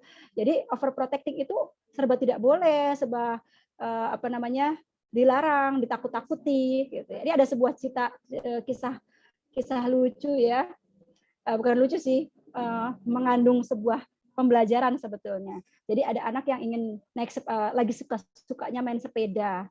Nah, dia setiap hari main sepeda. Nah, di rumahnya itu bagian depannya ada belokan, di belokannya itu ada got. Si anak itu kalau main sepeda dia belok ke jalan tersebut. Nah, kemudian sang ibu berkata kepada anaknya, "Nak, kalau main sepeda hati-hati jangan sampai masuk got," gitu ya. Kemudian si anak naik sepeda. Kemudian sampai di got dia jatuh. Pulang-pulang dalam kondisi kotor dan menangis. Dikasih tahu sama ayah, kan ibu sudah bilang, awas hati-hati jangan sampai masuk got gitu. Hari keduanya anaknya bermain sepeda lagi dengan pesan yang sama dari ibunya. Hati-hati jangan sampai kamu jatuh ke got, atau awas jangan sampai jatuh ke got gitu ya. Anak main lagi naik sepeda lagi, jatuh lagi ke got yang sama. Pulang-pulang dalam kondisi kotor dan menangis. Ibunya karena 2 kali terjadi lebih nadanya lebih tinggi. Kan Ubi sudah bilang, kamu jangan sampai masuk ke got, main sepedanya, hati-hati. Gitu. Di kali ketiga, di hari berikutnya, si anak bermain lagi sepeda dan terjatuh lagi di got yang sama. Nah, kemudian ibunya naik pitam sampai rumah. Ibu capek, Beni. Oh, itu kemarahannya jauh lebih banyak. Bajunya jadi kotor, masuk ke got dan lain-lain. Kemudian dengan polosnya sang anak itu bertanya kepada ibunya, "Ibu, got itu apa?" Gitu. Ternyata anaknya belum ngerti got itu apa, gitu ya. Artinya sang ibu belum mengajarkan atau belum memberitahukan yang ingatan ibunya itu tentang apa. Nah, gitu. Jadi ketika kita memberikan anak sebuah peringatan atau nasihat, kita jelaskan dengan bahasa anak yang memang mereka ketahui. Nah, itu contoh kecil saja ya. Nah, yang kedua adalah over demanding atau terlalu menuntut anak. Membandingkan anak dengan anak yang lain, sering mengatakan, dia bisa, kok kamu nggak bisa. Akan menyebabkan anak stres dan frustasi. Bisa juga jadi anaknya insecure terus ya, merasa was-was, merasa rendah diri terus. Itu karena orang tuanya menuntut, kalau kamu nggak bisa, nanti dicela oleh orang tuanya dan lain-lain. Kemudian jadi overreacting, terlalu bereaksi berlebihan terhadap apa yang terjadi dalam diri anak. Apabila anak terjatuh, yang disalahkan benda lain atau orang lain akan menyebabkan anak tidak dapat membela dirinya sendiri. Ini terjadi banyak di orang tua kita ya, orang tuanya kita gitu ya. Mungkin kalau ada sekarang mungkin nggak akan sudah tidak seperti itu. Itu sampai dibukukan oleh Ustadz Fauzil Azim dalam bukunya dengan judul Jangan Salahkan Kodok. Nah, itu ketika Jangan Salahkan Kodok itu ketika anaknya jalan jatuh, tersandung sesuatu. Nah, ibunya langsung menghampiri, kodoknya lompat ya nak, kodoknya lompat ya, udah jangan nangis ya, kodoknya lompat. Atau hal lainnya juga ketika anak terjatuh kena batu, maka batunya nakal ya, yang ditabok batunya, ini kamu batu nakal banget, gitu, kamu batu nakal banget, gitu ya. Padahal itu akan mendidik anak-anak kita menjadi selalu mencari kambing hitam atau sumber yang bisa dipersalahkan. Itu ketika besar seperti itu. Bisa jadi banyaknya koruptor di negara kita hari ini adalah akibat pendidikan yang seperti itu, yaitu menyalahkan sesuatu yang lain. Padahal siapa yang berjalan? Apakah batu itu berjalan? Kan tidak. Anaknya yang berjalan. Berarti kamu harus lebih hati-hati ketika berjalan. Coba dilihat, jalannya ada batu atau tidak. Kamu hati-hati ya. Sini ibu obati sakitnya. Sakit sedikit nggak apa-apa ya, gitu, ditiup-tiup. Tapi jangan pernah kita menyalahkan sesuatu. Karena akan menyebabkan anak tidak dapat membela dirinya dan selalu berusaha menyalahkan orang lain. Kemudian over yang keempat adalah over permisif, terlalu memberikan apapun yang diinginkan anak, mengiyakan apapun permintaan anak tanpa memberikan peraturan yang konsisten, akan menyebabkan anak kurang bertanggung jawab dan tidak dapat mengendalikan diri. Nah, seperti itu. Bahkan juga lebih parah lagi, dia akan sering merendahkan orang lain ketika kita terlalu memberikan apapun yang anak inginkan. Nah, jadi segala sesuatu yang over itu berbahaya. Anak-anak kita itu bukan piala untuk dipamerkan. Orang yang bertanggung jawab atas kebahagiaan kita, dilahirkan untuk memenuhi mimpi-mimpi kita, boneka untuk mengikuti semua perintah kita, boneka untuk mengikuti semua perintah kita tadi ya. Jadi anak itu tidak harus mengikuti obsesi orang tuanya, memenuhi obsesi orang tuanya. Mungkin orang tuanya ranking 1 terus. Zaman dulu masih sistem ranking, orang tuanya ranking 1 terus. Sehingga dia menuntut anaknya untuk menjadi ranking 1. Bunda juga ranking 1, kamu harus ranking 1 ya, gitu. Sehingga anak merasa terbebani dengan tuntutan seperti itu. Kemudian ketika ada perlombaan, kamu harus menang, harus dapat piala, gitu, dan lain-lain. Sebetulnya kemenangan anak-anak kita atau pandainya anak-anak kita itu untuk siapa? Apakah untuk kebahagiaan anak kita sendiri atau kebahagiaan kita? Nah, itu yang harus kita evaluasi. Apakah kita menuntut anak itu untuk kebahagiaan anak atau kebahagiaan kita?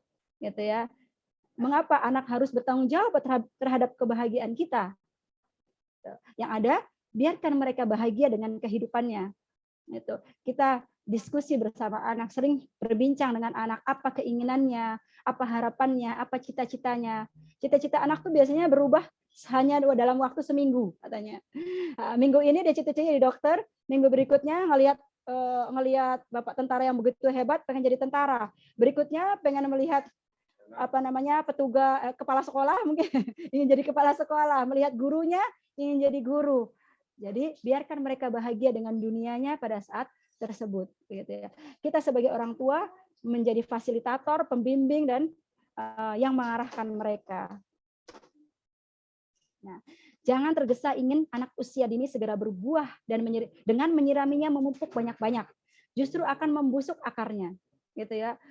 Ini udah masih kecil, masih kelas 1 SD, kelas 2 SD, les matematika di Kumon, les sempoa, les bahasa Inggris, les baca, les berenang, les macam-macam. Coba tanyakan kepada anak-anak lelah atau tidak. Itu keinginan anak atau tidak. Jangan-jangan ketika kita memupuk terlalu banyak, maka akarnya menjadi busuk. Gitu ya. Sama dengan kita mengajarkan membaca kepada anak usia dini. Mungkin di anak usia 3 sampai 5 tahun di TK, di playgroup, itu ini anak saya harus bisa baca. Gitu ya, harus bisa menulis seperti itu. Oke, mungkin kita bisa menjadikan mereka anak yang pintar membaca. Tapi apakah anak kita juga suka membaca? Gitu ya. Nah, titik poinnya adalah ketika kita mengajarkan membaca adalah anak suka membaca, bukan hanya sekedar anak bisa membaca. Kalau anak hanya sekedar bisa membaca, setelah selesai tujuannya, yaitu dia bisa membaca, selesai sudah tugasnya. Tapi ketika kita mengajarkan anak agar dia suka membaca, maka sampai kapanpun dia akan suka membaca. Itu ya perbedaannya. Jadi ketika kita paksakan anak bisa membaca, tanyakan apakah dia suka, gitu ya, dengan cara seperti itu. Jadi ayah bunda, ajarkan anak menyukai apa yang dikerjakannya. Ketika dia sama seperti ini. Di sini mungkin ada ayah bunda yang nggak suka matematika, mungkin termasuk saya tidak suka matematika. Itu bisa jadi ketika guru-guru saya dulu itu mengajarkan matematika dengan menyeramkan, sehingga saya sekarang nggak suka matematika. Terbayang wajah gurunya yang waktu mengajar dulu, ini matematika kan membuat kita berdiri di depan kelas karena tidak bisa mengerjakan, mempermalukan kita gitu ya. Nah, akhirnya ketika besar, jadilah anak-anak kita itu tidak menyukai matematika. Padahal matematika itu sangat mengasihkan. Semua hal-hal yang positif itu semuanya mengasihkan ketika dikerjakan dengan suka hati. Oke. Fitrah ibarat benih. Ada tahapan-tahapan tumbuhnya. Ada saat menyemai, ada saat menanam, ada saat menempa. Ada saat mengembangkan adonan, ada saat memberi topping, ada saat menambahkan bumbu, ada saat memasukkan ke dalam oven. Jika tergesa atau terlambat, maka akan bantat, gitu ya. Jadi ada waktunya. Oh, ini harus seperti apa kita mengajarkan ini, harus apa seperti ini, gitu ya. Kita lihat tahapan tumbuhnya seperti apa. Jangan sampai kita tergesa-gesa sehingga menyebabkan anak malah menjadi tidak efektif, tidak suka, membenci pembelajaran, tidak suka ke sekolah. Kalau mau sekolah udah bete dulu, gitu ya. Maka mari kita didik anak-anak kita sesuai dengan tahapan tumbuhnya. Maka dalam mendidik tidak berlaku kaidah semakin cepat semakin baik ya. Tadi seperti tadi, semua akan baik bila tepat sesuai tahapannya. Awali dengan cinta yang mempesona dan berkesan usia 0 sampai 6 tahun. Sehingga muncul kecintaan kepada segala sesuatu yang baik atau self-awareness dan self-acceptance. Jadi bagaimana kita bisa menghargai diri kita sendiri dan menerima apapun diri kita, kekurangannya apa, kelebihannya apa, gitu ya. Jadi anak bisa menerima dirinya, gitu ya. Jadi kita mengajarkan anak dengan cinta yang mempesona dan berkesan, itu usia 0 sampai 6 tahun. Dan kemudian kita lanjutkan dengan cinta yang berpikir dan berpetualang di alam usia 7 sampai 10 tahun, sehingga muncul kesadaran atau self regulation dan self confidence. Jadi dia sudah punya rasa percaya diri, kemudian juga ada kesadarannya. Kemudian tuntaskan dengan cinta yang tega dan menempa di realita kehidupan usia 11 sampai 15 tahun, sehingga mampu memikul tanggung jawab untuk diri dan orang lain atau self development bahkan other development. Jadi 0 sampai 6 tahun itu dengan cinta tadi ya. Cinta apa tadi ya? Dengan cinta yang mempesona dan berkesan. Kemudian 7 sampai 10 dengan cinta yang berpikir dan berpetualang. Kemudian 11 sampai 15 tahun dengan cinta yang tega dan menempa di realita kehidupan. Jika ekspektasi terlalu tinggi, kecewa akan terlalu dalam. Disesuaikan ekspektasi dengan usia anak. Ini kata Ibu Wina Risman ya, seorang pakar pendidikan ya. Jadi kadang-kadang anak harus memenuhi ekspektasi kita sehingga ketika dia tidak mencapainya, dia akan kecewa terlalu dalam. Jadi sesuaikan saja, lihat anak bagaimana perkembangannya. Ya. Menjadi orang tua bukanlah sebuah kompetisi, ayah bunda, bukan sebuah kompetisi dengan yang lain. Sehingga aku memilih menikmati perjalanan tumbuh kembang mereka, perkembangan mereka, ketimbang membandingkan dirinya dengan yang lain. Aku tidak memilih memacu anakku demi nampak lebih baik dibandingkan yang lain. Anakku lebih cepat berjalan nih, 11 bulan udah jalan gitu. Udah bisa bicara dan lain-lain. Memilih memacu diriku, jadi kita lebih memilih memacu diriku terus belajar supaya bisa hadir dengan kemampuan terbaik. Aku memilih tidak memikirkan jika ada yang bertanya anakku sudah bisa apa. Aku memilih memikirkan bagaimana bersikap jadi teladannya, sehingga sanggup menanam nilai-nilai kehidupan yang baik padanya. Nah, gitu ya. Jadi ayo nikmati saat-saat proses perkembangan anak, gitu ya. Oke. Senjata orang tua yang paling hebat adalah empati. Empati adalah kekuatan untuk membuat seseorang merasa dipahami dan dimengerti. Saat orang tua mau menggunakan empati dalam hubungan dengan anaknya, maka orang tua menciptakan tempat yang paling aman buat anak. Kalau dia merasa dimengerti. Kalau orang tuanya mengerti, oh ayah bundaku ini tempat yang paling aman untukku. Gitu ya. Bukan hanya kita yang pengen dimengerti, anak juga pengen dimengerti. Sekolah terbaik bagi anak adalah kehidupan dalam keluarganya. Keluarga yang damai, yang membuatnya tumbuh dalam perasaan disayangi. Guru terbaik bagi anak adalah orang tua yang sanggup memahami, sanggup menerima, sanggup memberi dukungan di setiap kesulitan yang ia hadapi. Jadi sekolah yang terbaik, rumahnya, gitu ya. Kemudian guru yang terbaik, orang tuanya. Sehebat apapun guru di sekolah mengajar, tidak akan pernah menggantikan guru terbaik bagi anak, yaitu orang tua. Sebagus apapun sekolah kita sekolahkan anak kita, tidak pernah akan menggantikan rumah tempat mereka tumbuh dan dibesarkan. Maka kewajiban orang tua adalah menciptakan suasana rumah yang terbaik bagi anak, yang nyaman bagi anak, yang damai, tidak dipenuhi oleh nada tinggi dan lain-lain. Begitu juga dengan guru yang terbaik. Nah, sebesar apapun bangunan sekolah, tetap tidak akan menggantikan peran rumah, walaupun hanya berupa petakan kecil. Fungsi rumah adalah tempat dilahirkannya generasi muda tangguh penerus bangsa. Hampir-hampir punah tergantikan oleh ketergantungan orang tua terhadap peran sekolah sebagai tempat mendidik anak. Jadi ayah bunda, di sekolah anak hanya 6-8 jam, itu terpanjang. Sedangkan lebih banyak anak itu menghabiskan waktunya di rumah. Karena itu sebesar apapun bangunan sekolah tidak akan pernah menggantikan rumah. Tapi mengapa banyak orang tua yang kemudian melimpahkan semua tanggung jawab pendidikannya kepada sekolah, gitu ya. Jadi fungsi terbanyak adalah ada di rumah, dengan orang tua, dengan kondisi rumahnya. Maka jadikan rumah itu rumah yang paling nyaman, gitu ya. Di sekolah guru hanya bisa menyampaikan sekian jam, 6 jam, dengan berbagai aktivitasnya. Tapi di rumah ibu bisa mengulang-ulang, bunda bisa mengulang, ayah bunda sampaikan kepada anak-anak. Nah, ini penyakit orang tua zaman now katanya. Menginginkan anak yang solih, tapi orang tuanya malas mensolihkan diri. Rela mengeluarkan biaya mahal untuk sekolah umum anaknya, tapi mendadak jadi orang duafa untuk pendidikan agama anaknya. Membuat anaknya menjadi yatim piatu, padahal sang ayah dan ibu masih hidup. Ya, ini tak pernah memperdulikan kehidupan anaknya. Hanya sebatas kebutuhan materi yang dipenuhi, tetapi kemudian dia punya dua hal lain selain jasadnya yang kita perhatikan. Dia perlu diperhatikan akalnya, perlu diperhatikan hatinya. Jadi selayaknya orang tua berikan ketiganya, bukan hanya materi, tapi akalnya kita ajak berdiskusi, berikan pengetahuan, mengulang-ulang sebuah perilaku yang baik. Hatinya perlu kita berikan cinta dan kasih sayang, pengertian, dan lain-lain. Ayah bunda, katanya, didik aku menghormatimu, kata anak-anak. Bagaimana caranya ya? Oh, satu, jadilah teladan yang baik. Gitu ya. Orang tua teladan baik untuk anaknya. Memperlakukan anak layaknya kita ingin diperlakukan. Kalau kita dibentak, nggak suka. Anak juga nggak suka dibentak.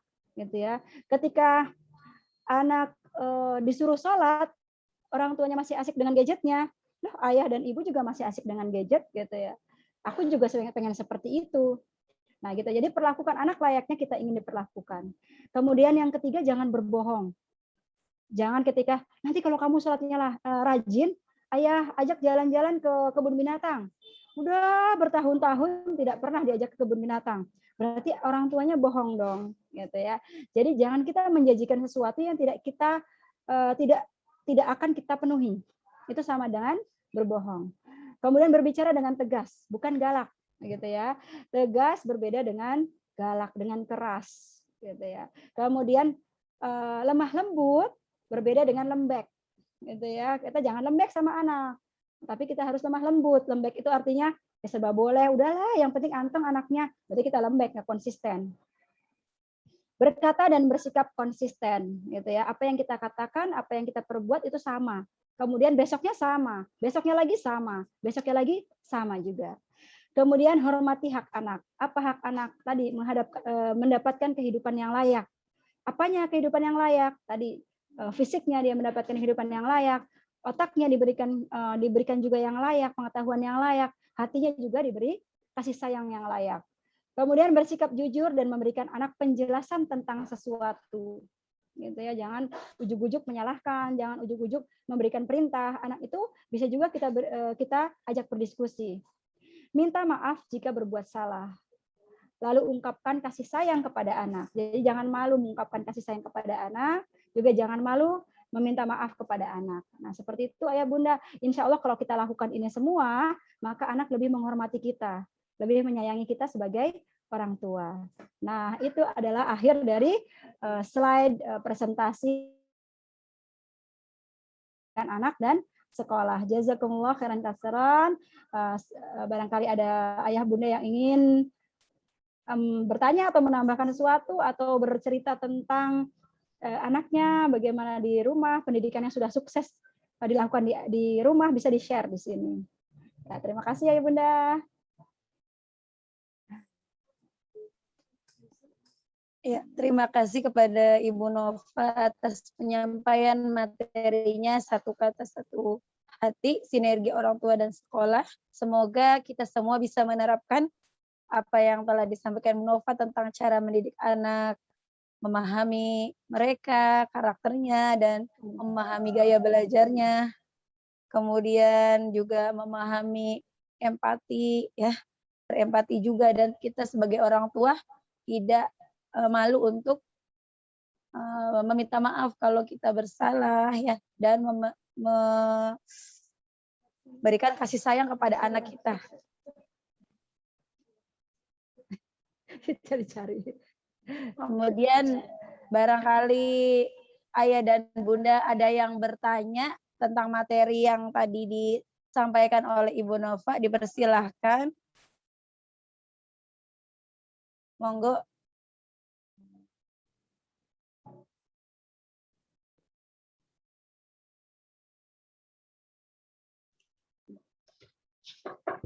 Izin Ibu-Ibu. Bu Nova. Mangga. Ya, dari Rendra Bu, ayahnya Najwa sama Alana nih. Najwa sama Alana, ya. Iya. Ya, ini ya? Iya. Semoga sehat semua nih ibu-ibunya nih ya. Amin, insya Allah. Iya. Dan anak-anaknya juga di sekolahan, semoga semuanya sehat-sehat semua lah ya di KBM ke depannya. Memulai pertanyaan di awal nih, Bu Nova nih ya, ya sekalian sharing lah ya. Ini terkait pembinaan di setiap usia tadi disampaikan ya, di usia rentan sekian sampai 7 tahun harusnya diapain gitu kan, 7 sampai 10 tadi juga kan. Nah, kalau di anak-anak saya berarti kan di middle ya, di tengah tadi itu ya. Nah, dengan kasih sayang dan sebagainya tadi itu ya. Cuman dalam implementasinya sering diberikan itu reward and punishment, dalam artian gini, apa namanya, ini minta masukan aja ya. Jadi ketika bersalah Mungkin kalau dari sisi saya sih nggak begitu kenceng, tapi tindakannya terukur lah istilahnya, ya kan. Tapi ketika anaknya itu baik gitu kan, kita kasih di ibunya. Kebiasaan kalau ibu-ibu biasanya cerewetan dulu ya, Bu Nova ya. Jadi lebih duluan mulutnya gitu. Nah ini yang lebih efektif, yang lebih mana gitu. Jadi peran antara kedua orang tuanya nih. Soalnya kalau dalam satu rumah, dalam pembinaan, ada yang kenceng, ada yang enggak, nantinya si anak ini pasti akan melihat ke salah satunya atau condong ke salah satunya gitu kan. Bukan berarti di salah satunya baik, tidak, tapi mungkin di satu sisi ya tadi ya, kalau ibunya kebanyakan bicaranya tapi tindakannya kurang gitu, maksud tindakan itu punishment-nya.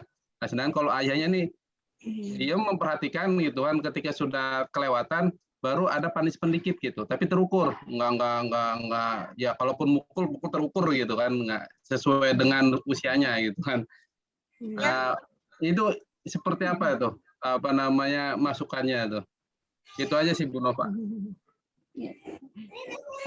Langsung dijawab ini Ibu host. Baik Ayah ya, wallahu alam nih. Dicoba dengan pengalaman mungkin ya Ayah ya, mungkin dengan ayah bunda yang lain juga. Jadi memang ketika sebuah keluarga dibangun itu harus ada kesepakatan antara ayah dan bunda ya. Jadi ayah dan bundanya mau seperti apa mendidiknya, mau polanya bagaimana, itu ada kesepakatan di awal gitu ya. Ketika anak berbuat salah, enaknya diapakan? Ketika anak mendapatkan prestasi ataupun kebaikan, itu seperti apa? Kita mau pakai bagaimana?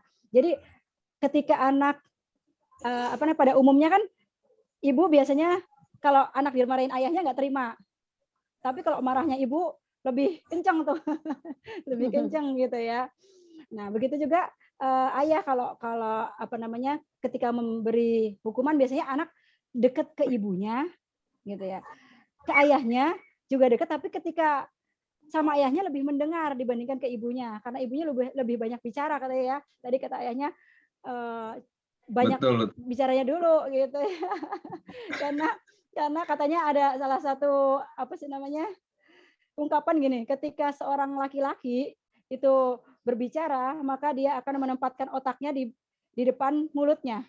Jadi mikir dulu baru ngomong. Tapi kalau ibu-ibu wanita menempatkan otaknya di belakang mulutnya. Jadi ngomong dulu, habis itu mikir. Tapi insya Allah kalau orang tua zaman now sih nggak ada yang kayak gitu ya. Insya Allah semuanya menempatkan otaknya dulu sebelum mulutnya. Jadi berpikir dulu baru kemudian bicara gitu ya. Nah, tentang reward dan punishment. Ketika tentang reward dulu ya, reward itu apa sih gitu kan? Oh, reward itu berarti sesuatu yang diberikan kepada anak, hadiah yang diberikan kepada anak. Kapan itu diberikan? Apakah kita bisa dilakukan? Apakah harus kita berikan sesudah perbuatan itu dilakukan? Seperti itu ya. Nah, ada pola-pola yang seperti itu. Nah, ketika orang mengambil polanya, menjanjikan dulu, contohnya, kalau kamu sholatnya rapi, nanti ayah akan kasih ini. Gitu. Kalau kamu sholatnya nggak rapi, nanti kamu diberi hukuman ini. Seperti itu ya awalnya. Nah, mental anak yang mendapatkan janji reward sebelum mengerjakan sesuatu, maka dia akan menjadi mental anak yang suka pengupah atau apa ya? Apa tuh, paugah atau apa gitu ya. Jadi dia akan mengerjakan sesuatu kalau ada reward-nya. Gitu ya. Berbeda ketika reward itu kita berikan pada saat anak mengerjakan sesuatu. Misalkan dia sholatnya rapi, itu kan sebuah kewajiban. Sesuatu yang sudah kewajiban gitu ya. Itu tidak harus kita berikan reward. Ya, reward-nya bisa bentuk pujian seperti itu ya. Tapi tidak harus kita berikan reward yang bentuknya benda seperti itu.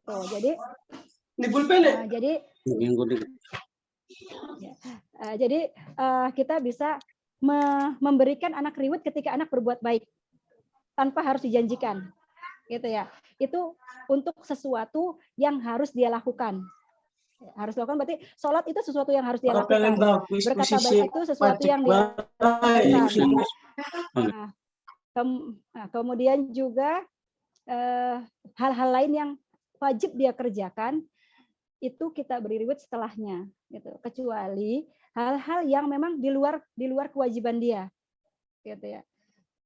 Contohnya membantu ibu dalam hal apa ya yang bukan sebuah kewajiban, gitu ya.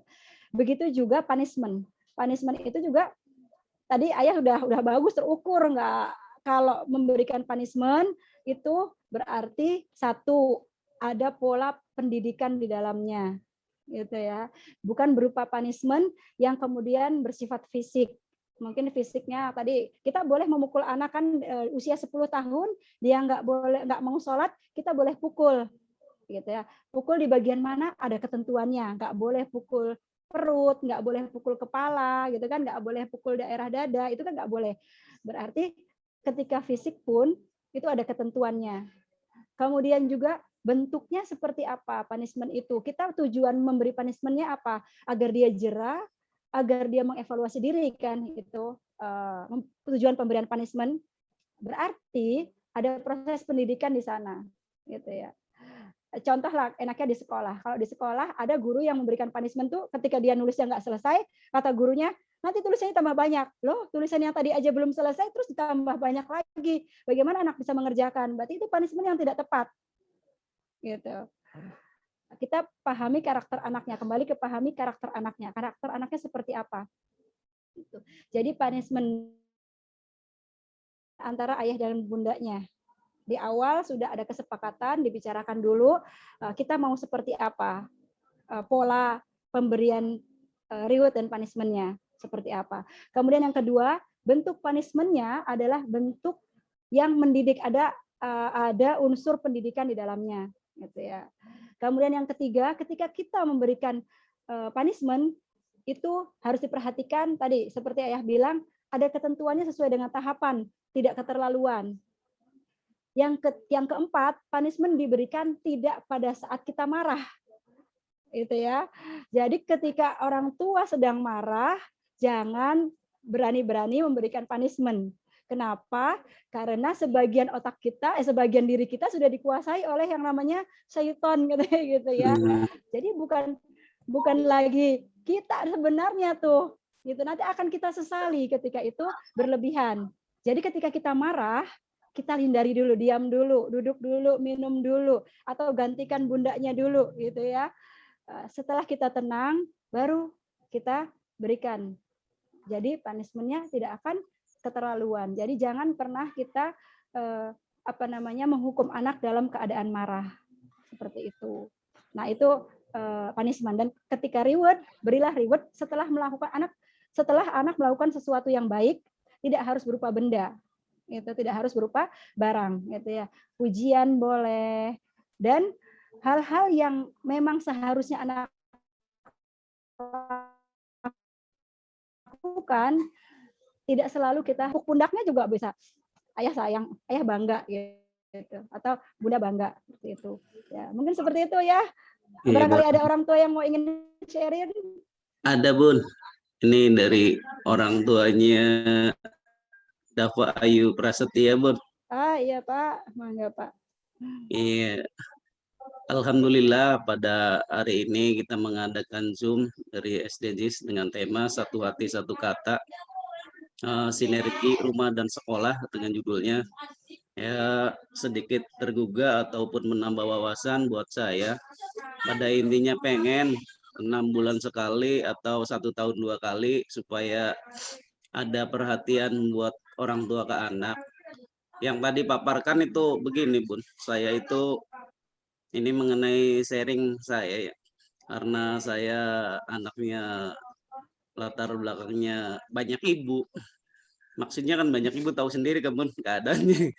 Jadi alemannya tuh sama yang ini, ibunya dari orang tua, dari adik, dari ibu sambung dan lain sebagainya. Akhirnya fokus anak ini tidak satu. Bahkan sama orang tua jauh harapan dari orang tua itu kan jadi superhero, serba bisa semuanya untuk anak itu. Jadi intinya itu ya tadi apa yang dikatakan oleh Bunda itu kan orang tua itu kan harus mempunyai sikap yang teladan. Ya tetap saja Bun ada kelemahan satu titik apa itu. Oleh karena itu kiatnya untuk menjadi anak sukses ini terutama anak saya di 1A itu kira-kira ya sesuai dengan arahan kepala sekolah JIS apa itu kiat-kiatnya tuh Bun apa saja kami sebagai orang tua yang awam gitu punten-punten nih Bun bocorannya mangga itu saja. Pertanyaannya ini jawabannya bisa bermateri-materi ya. Ya nggak apa-apa. Anak yang sukses. Ya makasih. Nah, aduh, terkait dengan kiatnya menjadi orang tua yang sukses mendidik anak atau anak yang ya, sukses. Intinya ke situ. Intinya ke situ Bun arahannya itu. Iya. Karena pada Allah intinya ya, semua sama yang sekolah di situ kan. Ya, mangga Bun. Iya, insya Allah. Baik. Ya, terima kasih nih Ayah, apa namanya, ayahnya Dias ya. Pak Dharma ya. Insya Allah. Iya, pada intinya kita semua orang tua pengen mendidik anak menjadi anak yang solih dan solihah ya. Seperti di akhir slide tadi, kalau kita mau punya anak yang solih, maka orang tuanya harus solih gitu kan. Nah, bagaimana nih kalau yang tadi tuh banyak campur tangan, bukan dualisme pendidikan lagi, cuman ada 3, ada 4 gitu ya. Ya itulah tantangan orang tua seperti itu. Bagaimana kita menyampaikan keinginan-keinginan kita terhadap anak kita kepada lingkungan sekitar anak gitu ya. Jadi kita ajak kerjasama, neneknya kita ajak kerjasama, bibinya kita ajak kerjasama, ibunya, mungkin ibu kandung, ibu sambung, dan lain-lainnya kita ajak kerjasama dalam mendidik anak. Jadi satu kata sama. Apa namanya? Banyak kasus ketika anak tidak mendapatkan perlakuan yang sama. Contoh nih, ayahnya serba boleh, ibunya agak apa namanya? Agak melarang gitu. Ketika dia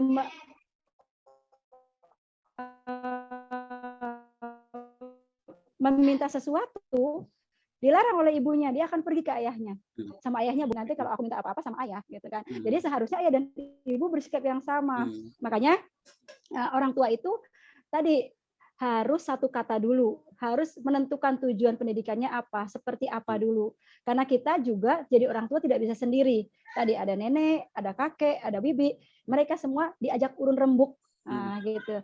Nih, atau ungkapkan keinginan kita kepada mereka. Misalkan saya kepada neneknya anak-anak gitu ya. Nih mah, Nafa tuh pengennya anak tuh begini gitu ya. Kalau Nafa bilang nggak boleh, maka tolong sampaikan juga nggak boleh gitu ya. Kenapa? Kita jelaskan seperti itu. Atau kalau dia melakukan kesalahan buang sampah sembarangan, tolong ingatkan gitu. Jangan dibuangkan sama mama. Gitu. Jadi ketika kita sampaikan keinginan-keinginan kita kepada orang tua kita, kepada adik kita, kepada istri misalkan Pak Dharma ya, maka insya Allah lingkungan itu jadi salah satu syarat anak tumbuh dalam pengasuhan yang baik. Makanya tema hari ini, apalagi sudah keluar dari rumah nih, di sekolah. Bagaimana sekolah ingin mendidik anak seperti ini, maka di rumah juga seperti ini. Yuk kita sambungkan antara pendidikan di rumah dengan di sekolah. Nah, beda lagi dengan di rumah. Yuk disambungkan pendidikan antara nenek, kakek, dan lain-lainnya di rumah dengan pendidikan saya, gitu, dengan pendidikan orang tuanya. Seperti itu. Jadi satu hati satu kata dulu. Insya Allah anaknya akan nyaman. Oh, kalau saya minta sesuatu sama ayah nggak boleh, sama ibu juga nggak boleh, sama nenek juga nggak boleh. Oh, sama nggak bolehnya. Nah, jadi dia akan berpikir, kenapa ya aku nggak boleh melakukan itu? Dia akan tanya, kenapa sih aku nggak boleh begini-begini? Nah, kita kan tinggal jelaskan, oh seperti ini loh. Nah, itu ya. Jadi pola komunikasi dengan anak juga harus dibangun. Gitu ya. Ini wallahu a'lam kalau anak sukses seperti apa, karena saya juga anaknya masih kecil-kecil. Jadi mungkin nanti suatu saat kita akan panggil pembicara yang anaknya udah sukses ya. Ya gitu ya. Karena nih ya yang bisa saya sampaikan, saya bareng-bareng belajar sama ayah bunda, karena saya juga anak paling besar baru SMA, yang paling kecil itu ada di GIS kelas 4. Jadi sama-sama belajar bareng ayah bunda. Jadi katanya kalau saya menyampaikan sesuatu yang tidak saya kerjakan, nanti saya dapat kemurkaan. Nah gitu ya. Nanti kita akan di kelas, ya, jadi kelas orang tua ini, ayah bunda, kelas orang tua ini akan kita selenggarakan sebulan sekali. Nah pelaksanaannya kita akan diskusikan apakah ini online atau offline. Nanti kita lihat situasi juga. Ketika situasinya sudah memperbolehkan offline, kita akan offline. Tapi sampai situasinya aman, maka kita bisa gunakan online juga seperti itu. Insya Allah akan berlangsung sebulan sekali. Pematerinya bisa kita ambil dari luar juga. Mungkin ayah bunda juga boleh nanti yang punya potensi bisa jadi sharing di sini sebagai pemateri seperti itu. Wallahu a'lam ya bunda. Makasih Bang. Ya, sama-sama. Mangga barangkali ada yang lain. Kita sampai dengan jam berapa ini? Sampai dengan jam 11 ya. Berarti ya. Oh, katanya satu pertanyaan lagi boleh nih kata hostnya. Barangkali ada di chat, ada nggak? Ya, baik. Bisa tolong dibacakan yang di chat. Mohon izin baca dari Abi Azam. Ya. Mohon izin bertanya terkait jam belajar sekolah. Apakah seterusnya dibagi 2 gelombang atau sementara PPKM? Kemudian kalau sudah normal seperti apa Bu Nova? Terima kasih. Baik, terima kasih Abinya Azam. Jadi untuk kondisi sekolah saat ini sampai dengan terbitnya peraturan pemerintah yang baru gitu ya, mungkin kita akan seperti ini, kita bagi 2 gelombang seperti ini pun sebetulnya gitu ya. Mohon maaf nih pada Satgas Covid. Barangkali ada ayah bunda di sini yang Satgas Covid ya, karena memang seharusnya di peraturan kita hanya boleh menyelenggarakan 3 jam pelajaran. 3 jam pelajaran itu berarti 3 kali 35 menit. Berarti hanya 1,5 jam. Sedangkan kita sudah menyelenggarakan sampai dengan 6 jam pembelajaran di sekolah itu ya. Kemudian yang kedua, kalau ada peraturan bahwa 50% siswa masuk gitu ya, dilihat dari kondisi sarana prasarananya. Nah, kalau kita ini kan memang siswa dalam satu kelasnya atau di peraturannya atau 18 anak gitu ya dalam satu ruangan, ya mungkin bisa dimaafkan kalau sampai 20. Nah, kalau di kita nih siswa terbanyak kelas dalam satu kelas itu 22. Berarti kan sedikit melebihi gitu ya, tapi rata-rata 18 sampai 20. Insya Allah sebetulnya aman kalau kondisi kelasnya memadai. Artinya kelas dengan ukuran 7x8. Sedangkan di sekolah kita kelasnya memang bentuknya kecil-kecil kelasnya. Sehingga kalau diisi 18 pun penuh sebetulnya ya, walaupun kita sudah atasi dengan kursi dan meja yang perorangan, bukan kursi dan meja yang berdua ya, tapi kita berlindung kepada Allah, semoga aman, semoga anak-anak juga dan semua guru di sekolah itu konsisten, dua juga tertib dalam pelaksanaan protokol kesehatannya, maskernya gitu ya. Ini agak sulit juga nih masalah masker ya, apalagi anak-anak. Ya kadang-kadang nggak bawa masker dari rumah. Kita disediakan di sekolah juga gitu kan. Tapi kan kalau setiap hari kadang-kadang kita juga habis tuh masker. Kemudian yang kedua, anak ketika wudhu maskernya ditinggal di kamar mandi. Jadi ini ada masalah baru di sekolah nih, yaitu sampah masker. Jadi kalau saya sarankan sih ayah bunda minta tolong maskernya pakai masker masker kain ya, masker kain supaya memang bisa dicuci dan bisa digunakan lagi gitu. Jadi juga tidak membuat kita menjadi orang yang menyampah. Seperti itu. Itu terkait dengan pembelajaran. Jadi sampai dengan akhir September ini kita masih dengan pola yang sama gitu ya. Bersabar sebentar, kita akan evaluasi lagi di akhir September ini. Kita lihat nanti di Oktober apakah ada peraturan terbaru. Ya alhamdulillah sih Indramayu sudah turun ya. Sekarang PPKM level 2. Ya, semoga kedepannya level 1 kemudian hilang. Insya Allah. Mohon doanya. Mohon dukungannya juga kepada ayah bunda ya. Ya, terima kasih Pak. Baik, ini sudah 3 pertanyaan. Ibu Panitia, barangkali ayah bunda juga punya kesibukan yang lain. Penyampaiannya kurang berkenan atau ada kata-kata yang salah atau juga menyinggung hati ayah dan bunda, semata-mata kita kepada Allah saja kita meminta pertolongan dan doa terbaik agar kita dijadikan oleh Allah sebagai orang tua yang sempurna bagi anak kita, gitu ya. Jadi bagi anak kita, kitalah orang tua terbaik. Sudah diinstal oleh Allah ketika ketika anak lahir dari rahim kita, maka Allah install pengasuhan dalam diri kita. Dan keyakinan bahwa anak kita itu mendapatkan orang tua terbaik, yaitu kita. Karena itulah, jadilah kita memantaskan diri bagi anak kita menjadi orang tua terbaik. Gitu ya. Kita tidak akan menjadi orang tua terbaik kalau kita tidak pantas. Karena itu kita pantaskan diri kita menjadi orang tua terbaik bagi anak-anak kita. Seperti itu. Terima kasih banyak atas perhatiannya. Terima kasih antusiasmenya hari ini yang sudah ikut kelas orang tua walaupun virtual. Semoga kita bisa ketemu lagi di bulan berikutnya dengan materi yang lebih baik, dengan pembicara yang lebih baik, dengan orang tua yang masuk lebih banyak. Gitu ya. Hari ini kelas 1 dan kelas 2, insya Allah di pekan depan kelas 3, 4, 5, dan 6. Terima kasih banyak ayah bunda, dari cukup sekian.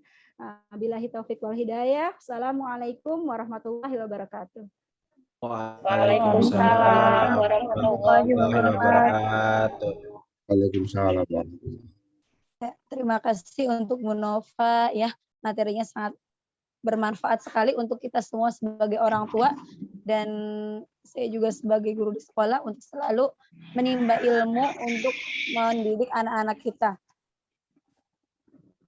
Yang selanjutnya yaitu doa yang akan disampaikan oleh Ibu Sundusiah. Kepada Ibu Sundusiah dipersilahkan.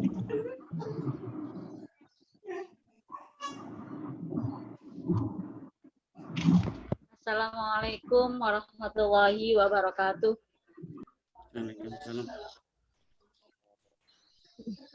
A'udzu billahi minasyaitonir rajim. Bismillahirrahmanirrahim.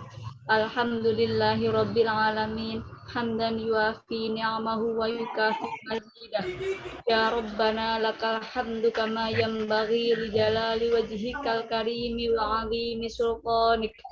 Allahumma sholli ala sayyidina Muhammad wa ala ali sayyidina Muhammad.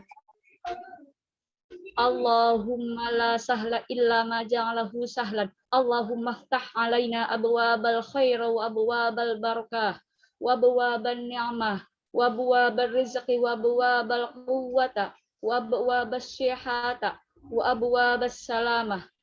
Allahumma inna na'udzubika minal hammi wal huzni wa a'udzu wal kasal. Rabbana afrigh alaina sabran wa tsabbit aqdamana. Rabbana atina fid dunya hasanah wa fil akhirati hasanah wa qina adzabannar. Ya Allah, berkahilah segala aktivitas kami selama dalam mengikuti rangkaian acara kami, dan jadikanlah sebagai amal ibadah di sisimu. Ya Allah, berkahilah semua ilmu yang kami dapat selama kegiatan ini, sehingga kami dapat mengamalkan dan kami bisa menjadi suri tauladan dalam keluarga, masyarakat, bangsa, dan negara. Allahumma ighfir lana dzunubana wa kaffir 'anna sayyi'atina wa tawaffana ma'al abrar.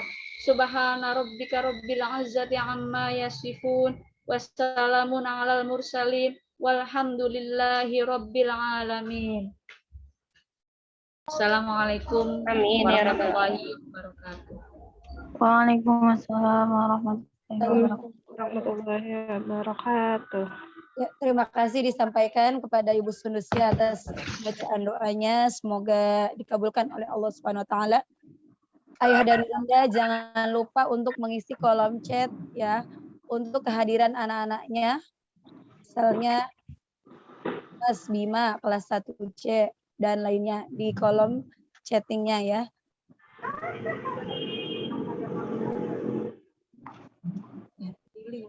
Oh, di link. Oh, di link kolom chat ya Ayah dan Bunda. Ingatkan untuk data kehadiran yang ikut kelas orang tua di hari ini. Semoga materi yang telah disampaikan dapat bermanfaat untuk kita semua dan kita juga bisa menjadi orang-orang tua yang terbaik untuk anak-anak kita, orang-orang tua yang memberikan tauladan yang baik seperti Nabi Muhammad SAW. Amin. Dan anak-anak kita menjadi anak-anak yang soleh dan solehah. Dari saya selaku MC, mohon maaf apabila ada salah kata. Kurang lebihnya saya mohon maaf. Kita akhiri dengan membaca hamdalah bersama-sama. Alhamdulillahirabbil alamin. Istighfar 3 kali. Astagfirullahaladzim. Astagfirullahaladzim. Dan doa penutup majelis. Subhanaka Allahumma wa bihamdika asyhadu an la ilaha illa anta astaghfiruka wa atubu ilaik. Terima kasih. Wassalamualaikum warahmatullahi wabarakatuh. Waalaikumsalam warahmatullahi wabarakatuh.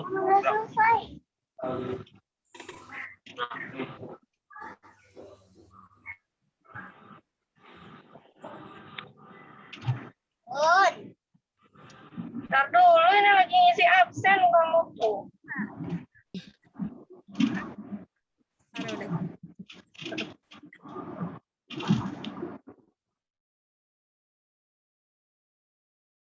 Udah selesai? Yang iwak. Iwak dijedar.